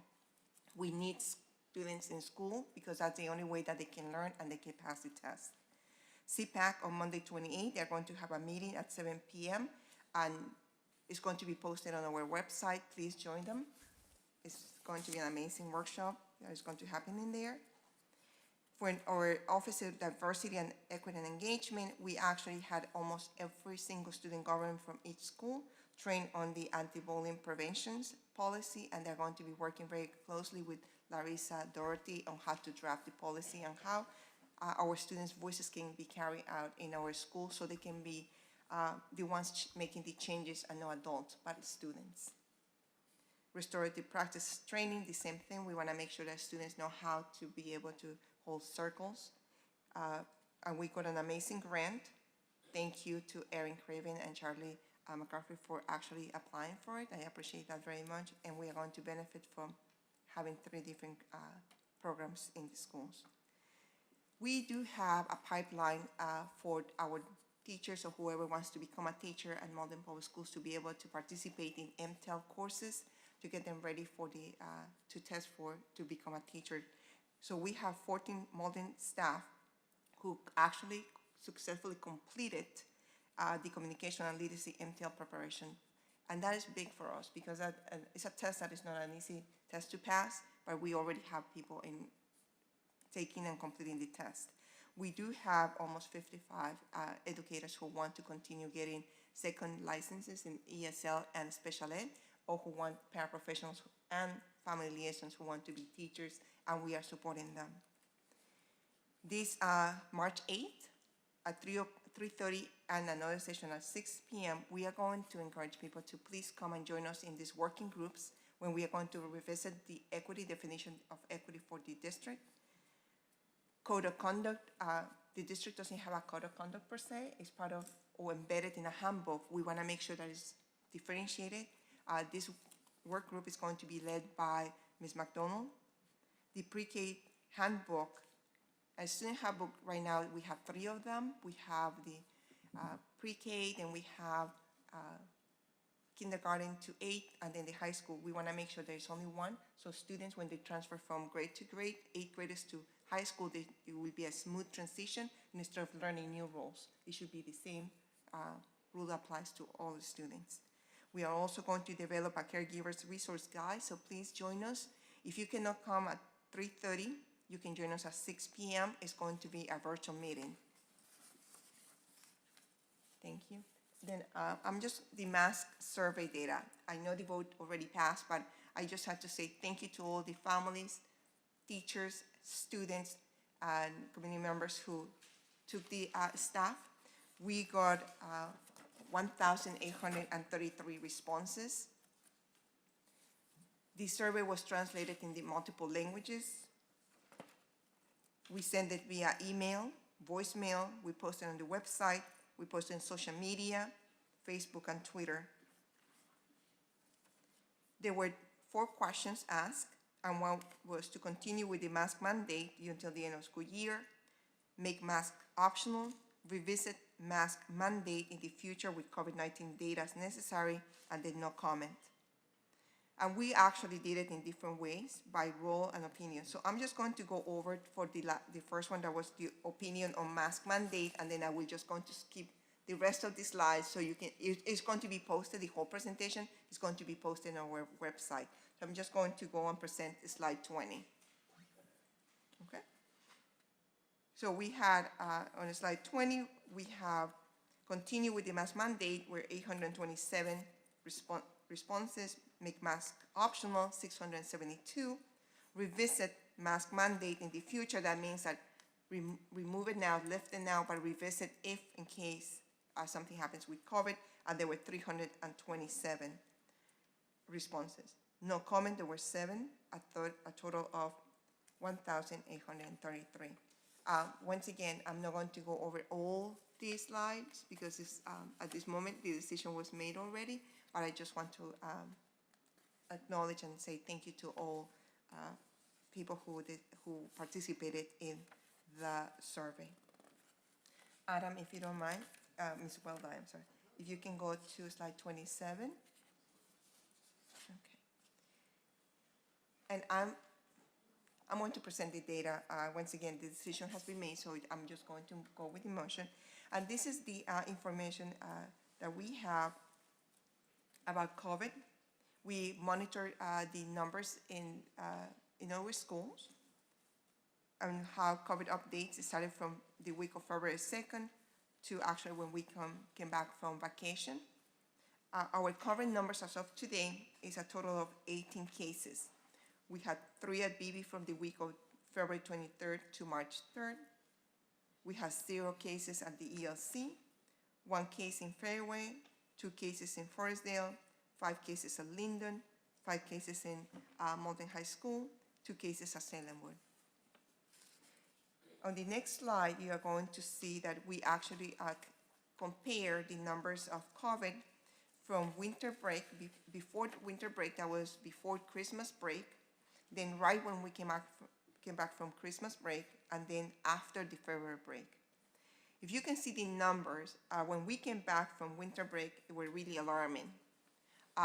We had 539 cases. We were very concerned because of the number of cases. I'm so happy to report that of this week, we have only 18 cases, and we hope that the numbers will continue dropping. So once again, please continue taking care of yourselves. Make sure that if your children are sick, you keep them at home, notify the school. We will continue testing students who, if they find they have some symptoms and you have signed the consent for us to test them in school, we will be glad to do that. If the child is going to test negative, we'll be able to stay in school, except if it's really sick, we will be calling you parents to pick up the children. So basically, we are planning to have 4 vaccine clinics, and this is an effort with our partners. We are going to try to do it throughout the school year, and that's just to provide opportunity for students or families to come and get vaccinated. I will skip the other 2 slides, Adam, if you don't mind. And we have an amazing presentation today. We have an outstanding principal and his team, yay! And that is actually from the Fairway K-8 school, Mr. Michael Champa, who is going to present his school, and that is going to be the last part of my report. Once again, I appreciate all the families. I recognize that there were a lot of emails sent to me, and thank you for your emails, thank you for outreaching, and we are going to move forward with the decision that was made. But right now, we are going to learn from our amazing school, Fairway School. Thank you all. Thank you, Mr. Chair, School Committee. I'd like to thank Ms. O'Brien, my assistant principal, for coming to support tonight as well, and thank the many people who've tuned in from home, including the hundreds of Fairway staff and families. So one of the highlights of the Fairway School is that we're the second most diverse school in the state, pretty sure behind Malden High. As of this morning, when I looked, we were 77% for diversity. Add to that over the last year, we've brought in 88 new EL students who have little to no English background. So we're growing in diversity, we're growing in English language learners. We have a high rate of student and staff attendance. I like your slide better. Your slide said 94%. When I went through the data with Kenny the other day, we come up with 91%. And I would attribute that to that stretch after New Year's. We had a 3-week stretch where we were hammered. We were up over 94% prior to that. So we do really well for attendance. And staff-wise, there's many days that there's no staff or one staff out. Our staff come to work every day. They work hard. They do the work. They're the ones on the ground. They see the kids firsthand, look at them, and I just cannot say enough about the staff at the Fairway School and the things that they do. We had our first election for student government. I've been there 13 years. We've never had a student government. We got that off the ground. Mrs. Costa, Ms. Granados, and a new teacher to us, Mr. Connor Maury Barrett. They put that together. They got the elections out. They got it up and running, and we had our first student government. They have their first meeting this Wednesday.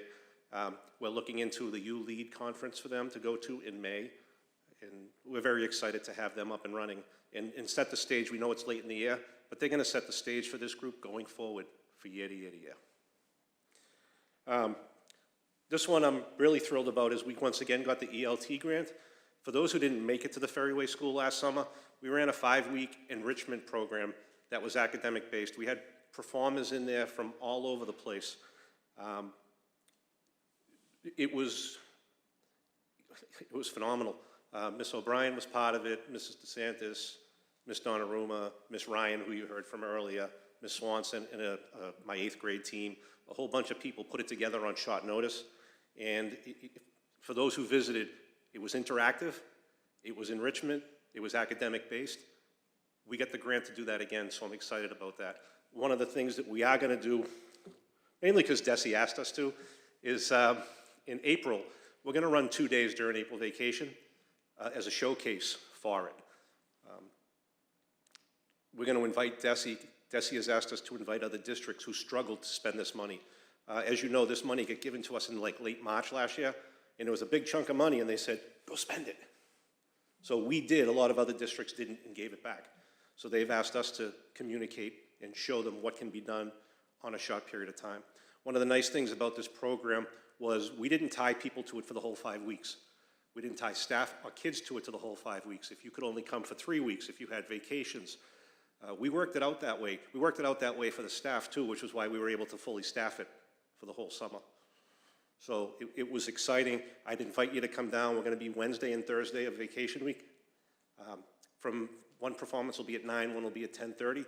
As of right now, I know we have Tanglewood marionettes coming. I'm not sure who else. We're still working on that, but they're going to be there, I believe, on the Wednesday morning at 9. And it's tremendous. I can't say enough about it. And we will invite Desi, and we'll ask them to invite the other ELT schools. The other part of ELT is, it was just Ferryway last year, but Salem Wood also was part of ELT in the past. So Desi asked us to include Salem Wood in our grant. So it'll be at our school. It will include vans, students, and staff. And between the two staffs, we'll fill this, and we're going to have a great summer. In February, we ran Accelerated Academy for grades 3 to 8 for tutoring, and we got cut short by a snow day during vacation. Who knew? But overall, it was very successful. We also have started up with Catapult Learning for K to 3 to fill in some of the gaps for them. Right now we have 38 students involved with that, with varying degrees of need, and it's run after school, and there's some staff of ours that are involved, and there's some staff from Catapult that's involved. We have a partnership with the YWCA for after school, Peg Crow and Alicia Thomas. They've been there for years. They do a tremendous job. Like us, I wish that they could take more of our kids. There are people waiting to get in. And kind of last but not least, we did come up with an SEL curriculum this year that we're using at the Ferryway. It's called Empowering Minds, and it's broken down into grade levels. So there's a K to 2 component, there's a 3 to 5 component, there's a 6 to 9 component. There's 40 lessons in it, and they're doing it at least once a week for 15 to 30 minutes in every classroom. And it can be as easy as clicking on the video to show the kids, or if the teacher's more comfortable, the teacher presents it. So there's options to work with it. It's being used in all the classrooms, as I said. Also, our health classes are going a little bit more in depth with it. They have that time to do that. So that was a nice add. We started it with grade 3 at the beginning of the year. They liked it. The whole school kind of jumped on board around Thanksgiving. So there's always need for SEL. There's more need than we can provide, but this is a jumping off point that all the kids get in their classroom. And then I'm just going to mention this. I'm sorry, Mr. Drummy, and I'm sorry, Mr. Bernard. I know you both wanted personal privilege. Mr. Drummy, I'm just worried about communicating. Is Title I Magic Show. Title I is hosting a magic show at the Ferryway on Monday the 21st at 6 o'clock. I'll be there. I won't do any magic, but I'll be there. Actually, I might disappear. So. I'm going to go quickly through the accountability data because some of it's, it's through the middle of COVID. And the nice thing is we're not requiring assistance or intervention. We've had some changes, as you all know, at the Ferryway School. There was some things that went on, whatever, and now we're still at 59% substantial growth towards our targets. Next. And once again, I'm not going to go through every grade and where every grade is. We're in line with the state on a lot of things. There are some things we're behind on. We had 70% of our kids in person, though, last year for MCAS, which I was pretty excited about. We brought back a lot of kids in a hurry, as I'm sure all the other schools did, but I think my number was 72%, and I was really proud of that at the time, especially with everything that was going on. So the next slide I'll spend a little bit more time on. This is kind of real data from this year. So overall for our school, our DIBELS growth, which measures the ELA portion, we had 51% that were core support or above, which means they were on grade level or above, and that was in the fall. In the winter, we had 56%. Now 5% doesn't seem like a big number on the surface, but when you take into account that we went from 180 EL students to 260, and as I mentioned earlier, many of them with limited to no English language. I think the growth is pretty impressive considering, and I continue to see it grow. The other two categories are students who are behind, and you want to see those numbers getting smaller, and they're getting smaller. I want to highlight grade 7 and 8, though. They've shown significant growth. Grade 7 has gone up 29 points, and grade 8 has gone up 34 points or 35 points. Those are the kids that we were most worried about, and I still have worries about them, but to see the growth they made in 3 short months, 4 short months, I think is pretty amazing. It also, again, speaks to our staff and what they're doing. Next, there we go. iReady, same thing, our growth, we went from 30% of the kids at or above grade level to 40%, and we're seeing the other categories get smaller and smaller. The overall progress, 57% of our kids are making annual typical growth. So all our grades showed improvement. They all showed improvement in this. And the last line in this is this is IXL, this is math data. And the last line, K to 8 overall, 30%. And in December, we were at 39%. The district goal at the beginning of the year was 39%. It's been adjusted to 46%, and I see no reason why we cannot exceed that at the Ferryway School. So I'm very proud of that. And last but not least, I promised Nancy Horton, my secretary, that I would wave to her and say hi. Hi, Nancy. Let's stop there and take some questions. Questions of Principal Champ. Let's go to Mr. Weldai. Thank you, Mr. Chair. Hi, Nancy. I'll say hi to Nancy. No, not a question, just a comment. I don't think you should diminish the growth that you've made. 5%, it's commendable. I mean, with everything that you've had with everything we've all had working against us, this is really great growth. And I mean, I think you should be proud of the work that you've done and your staff's done, because this shows investment. This shows that you have teachers who have bought into you and what you're doing, and that they're working their hardest for the kids, and the kids are performing. So this is really great, and thank you for sharing it with us. Thank you, and I'll reiterate again, the staff's doing the work. Thank you, Mr. Weldai. Let me too wave to Nancy. She lives around the corner from me, so from my dad. You guys all live near each other. Yep. So if I had a magic wand, you get it? No? Magic wand, magic show? Yep. You'll be there on the 21st. What's the one thing that you could use more of? Is it staff? Is it lower caseloads? What's the... It's a combination of things, unfortunately. I mean, it's staff, especially the EL change was not something that I anticipated going in, and it was a result of the move to neighborhood schools. Before a lot of these kids were sent to the Salem Wood. So that kind of caught me off guard, honestly caught me off guard in October, and it really worried me. We kind of have it under control now. Where we're going to go with it is still up for discussion among district leaders, myself, and so forth. More bodies would be wonderful. More space would be wonderful, because I can only put so many bodies in so many rooms. I want more bodies. I want more room. Maybe I shouldn't have asked you that question. I'm being honest. I know. I'm just being facetious. Let me end with one other thing. Is everywhere I go, I hear about this teacher, Miss Israelson. Shocked. Shocked. All right. Anybody else? If not, we'll go back to our Mr. Bernard.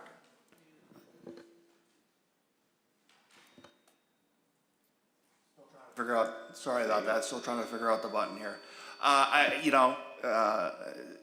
Principal Champa, I have to go and say I am so proud that you guys about my word, and I am so happy to go and hear these numbers.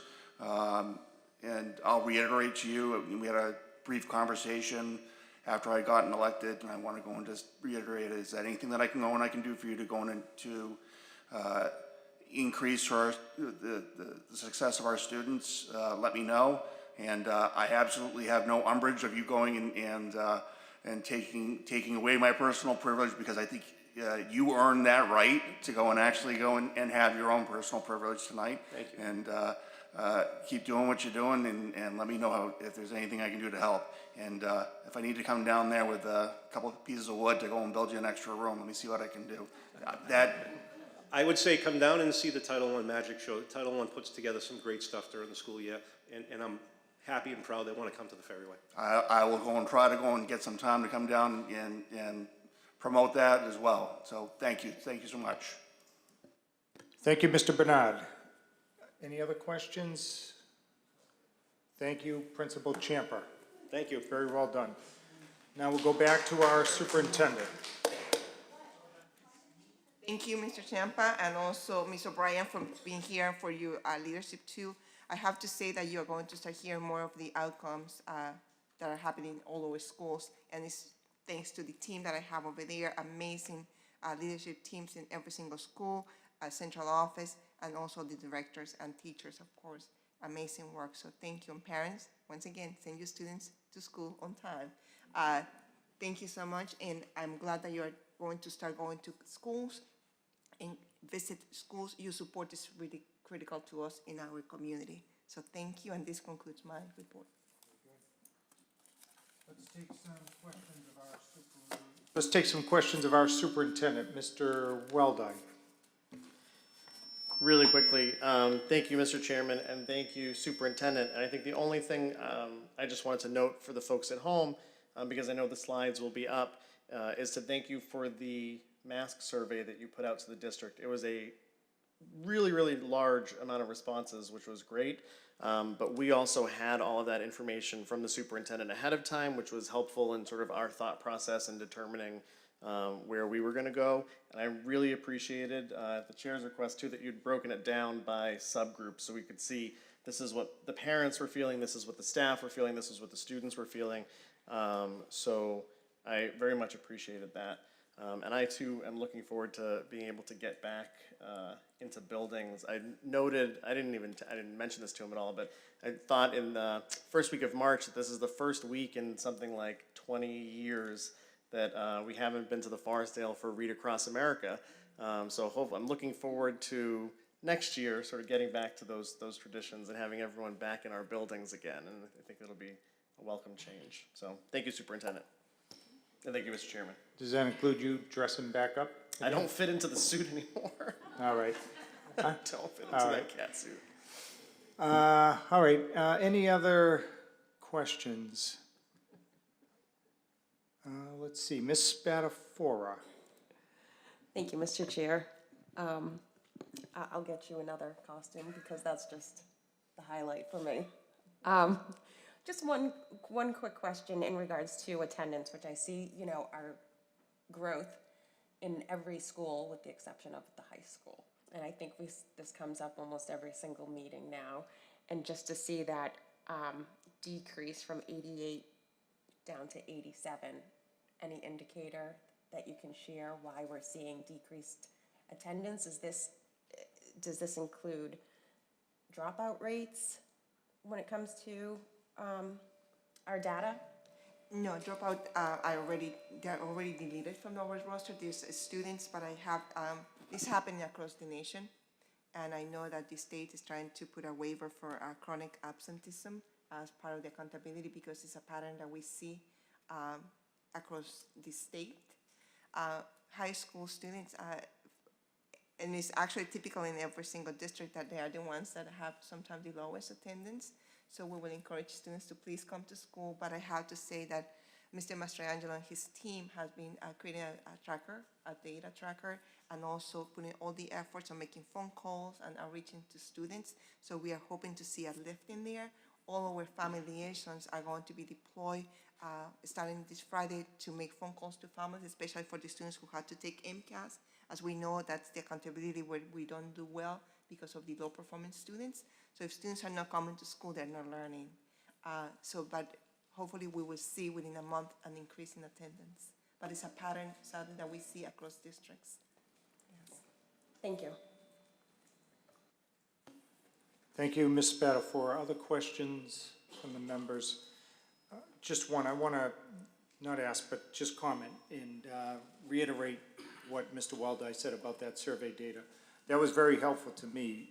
The one thing that I gleaned from it was those that were willing to move forward along with those that wanted to see more COVID data. So once I put those two together, it was well past 50%. Yes. And I presumed that the data that we now have would have satisfied those that were waiting to see what that was. So that's sort of what went into my thought process.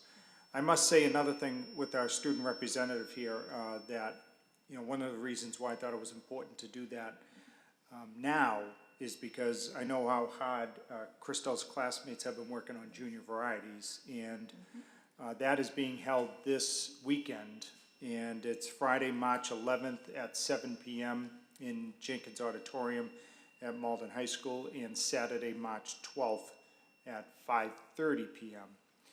And I was fortunate enough to see some of the rehearsals through Mr. Lightbody, and once again, you will not be disappointed, as we never are with the students at Malden High School. So, thank you, and back to you, Superintendent. I think we're good, right? Yeah, we are good. So we're going to move forward now, everyone, to subcommittee reports and discussion. So we have two items here. One is an update from Mr. Gray on technology and student services, and then we will hear from Ms. Spadafora on where we are with the food service bid. So let's go to Mr. Gray. Thank you, Mr. Chair. Our subcommittee took up some basic questions, starting with the scope, history, and name of the subcommittee. The Technology and Student Services Subcommittee is a standing, permanent subcommittee. When we first met this session, we were hung up for a short while on the second portion of the subcommittee titled of Student Services. After much debate and some incredible insight from Mr. Weldai, the committee has settled on a way forward. I was there in attendance as a parent during the time when this subcommittee was formed, but it was Mr. Weldai who remembered the details from more than a decade ago. This subcommittee was formed at the urging of Maria Doucette, who was a sitting school committee member at the time. Due to the recollection of the intent of the creation of this subcommittee, it has been decided that we will focus solely on technology-related matters within the school department. At the time of this subcommittee's founding, the Student Services Department had not really existed, but now it does. At a future subcommittee meeting, we will discuss and vote on a minor name change to be sent up to this full committee for approval. Once that is done, we will review issues system-wide concerning all aspects of technology in the school department. To be clear, we will stay away from curriculum or other direct aspects of learning. We will look at the overall implementation, acquisition, usage policies, staffing at all levels, and resources inside and outside of the classroom and across the enterprise. We will work to document the go-to technology resources and personnel in the school district. My esteemed colleague, Ms. Zyberg, is following up by finding and helping clarify the out-of-classroom services and organization resources part of the definition of our subcommittee.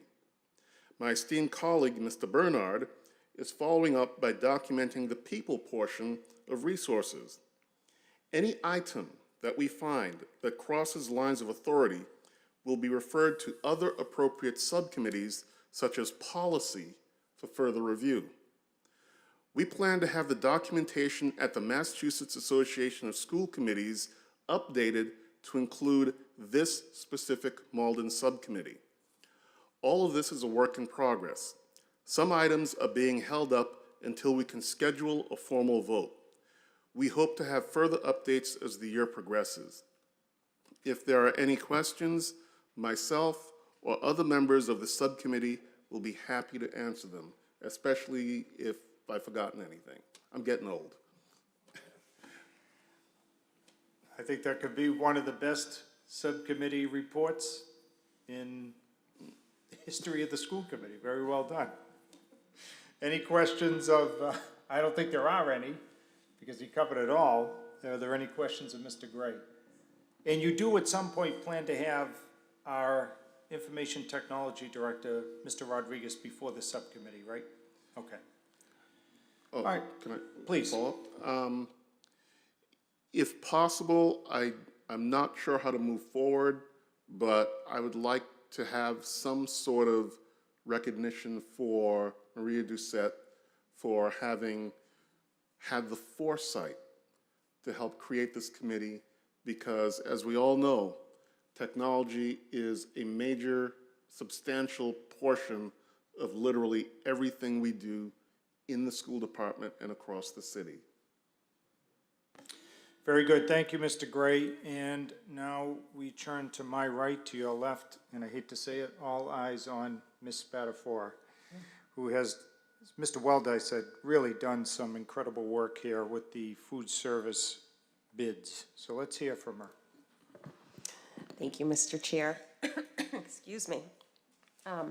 So just an update on where we've been, what we've been doing the past month. The Wellness Committee started meeting the week right after our February meeting. in which we have had a chance to review all presentations from the 3 vendors that have placed a bid to service the district. Those 3 vendors are Aramark, Sodexo, and Whitson's. So we've had a chance for all 3 to present to us their plan, what they would bring to the district. And then at that point, some members of the Wellness Committee have been able to tour districts that they service. So one being Whitson's, easily, it was right here, but we've had members that have traveled as far out as Fitchburg for vendors that were servicing districts further away. So our next step will be now to rank those 3 vendors. And our first, they'll be ranked on numerous items based on their presentation, how clean the cafeterias were, the type of food that was provided. All of this will be ranked before we see financials. The financials still remain sealed until all ranks have been turned in. And according to the city, that's because we want to place 50% of that determination on the quality, not to make a judgment based on finances.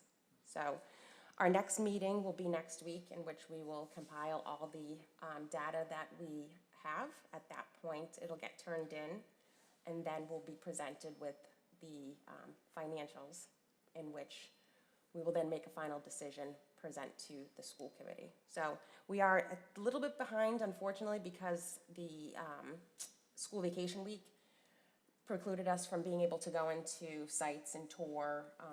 So we lost a week out of that and just wrapped up our final tour last Friday, so just a couple days ago. So, but we still have the hope of wrapping this up this month to make sure that the final, what comes to the school committee, in which we may have to call a special meeting, and I hate saying that, but we may need to call a special meeting so we can get this approved in a timely manner to make sure that it gets rolled into Mr. Weldai's next budget subcommittee meeting for take into account. But that's pretty much where we stand. It's been really, really incredible to see all the different aspects and the questions that come.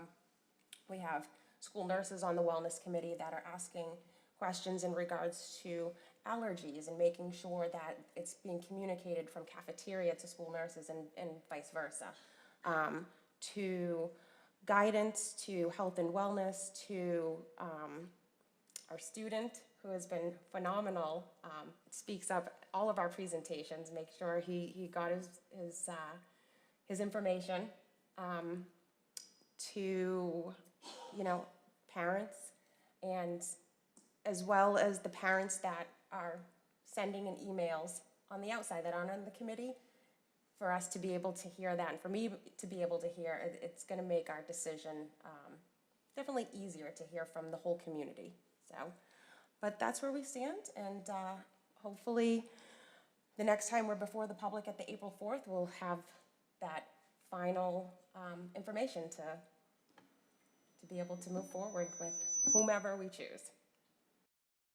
That's what I was going to ask. For the committee, when do you anticipate, if you had to guess, that we may be acting on this? Early April, or?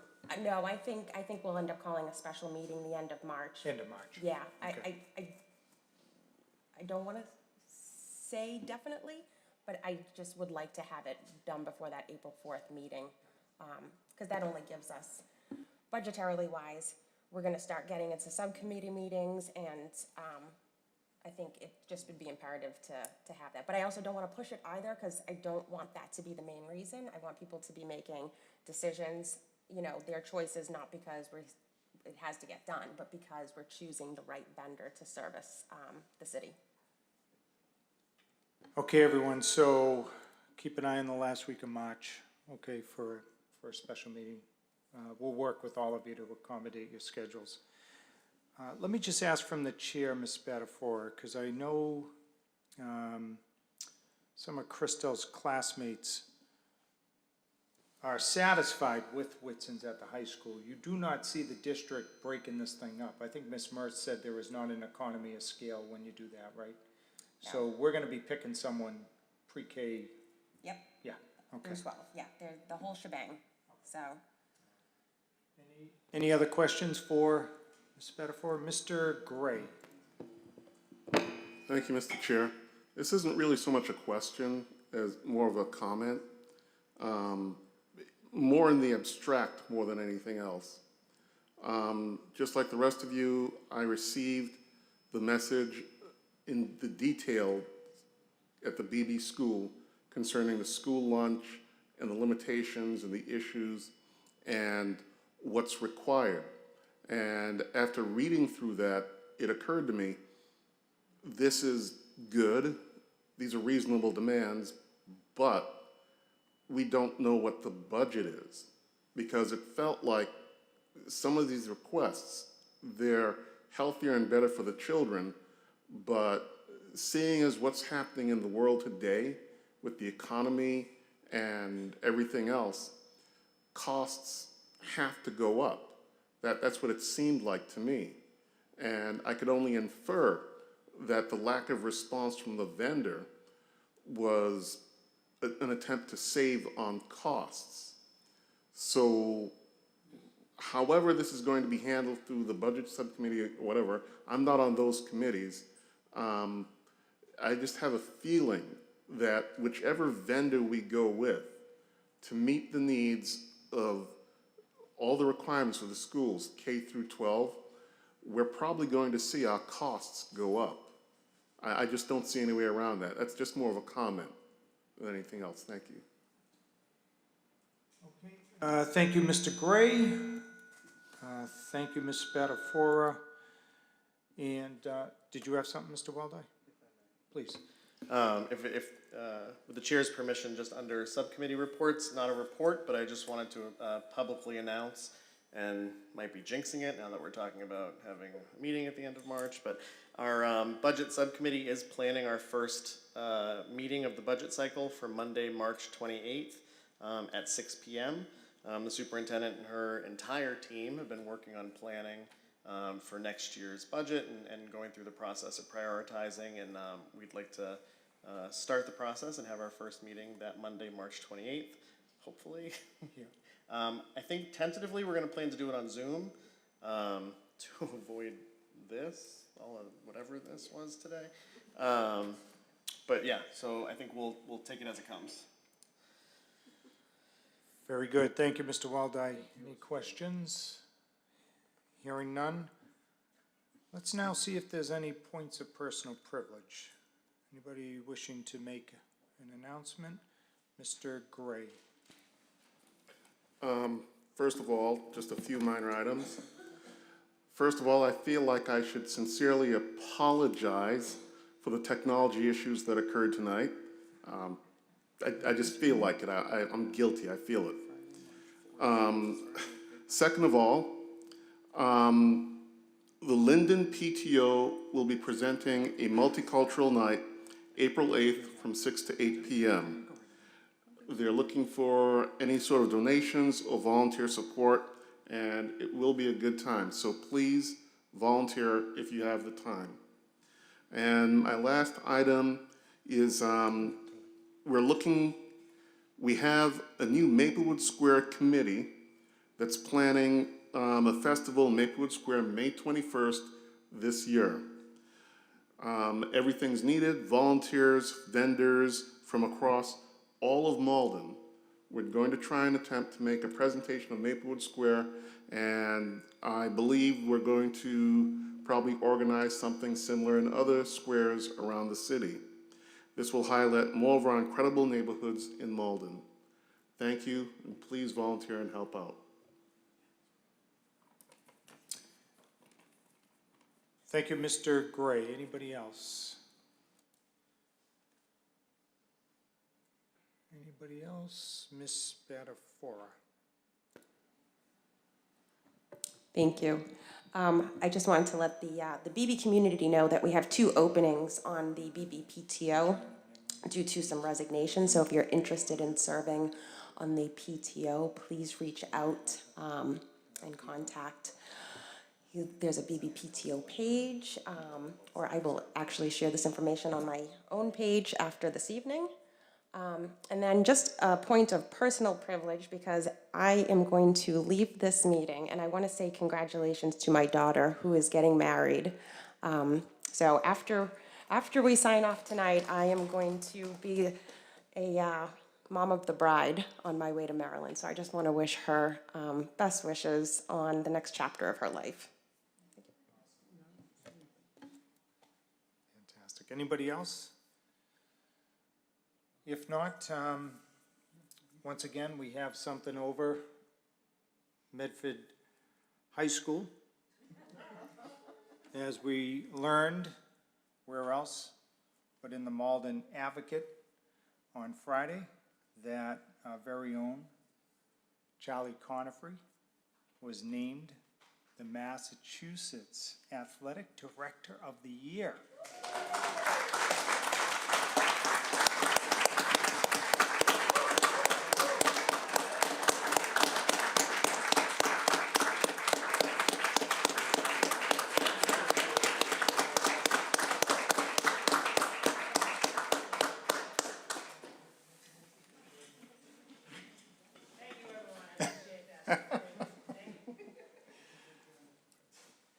All right, very good.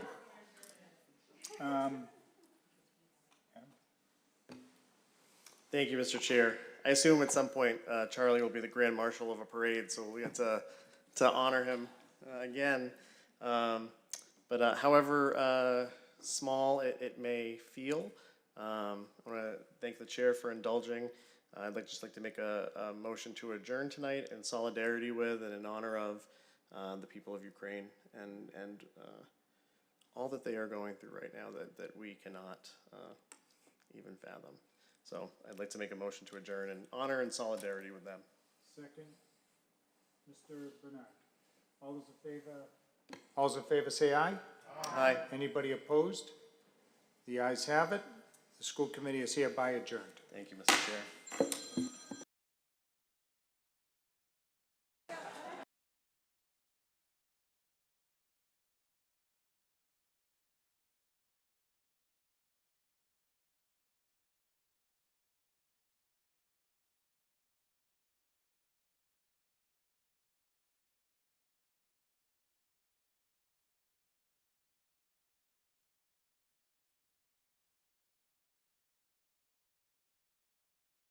Thank you to our interpretation team. We appreciate you.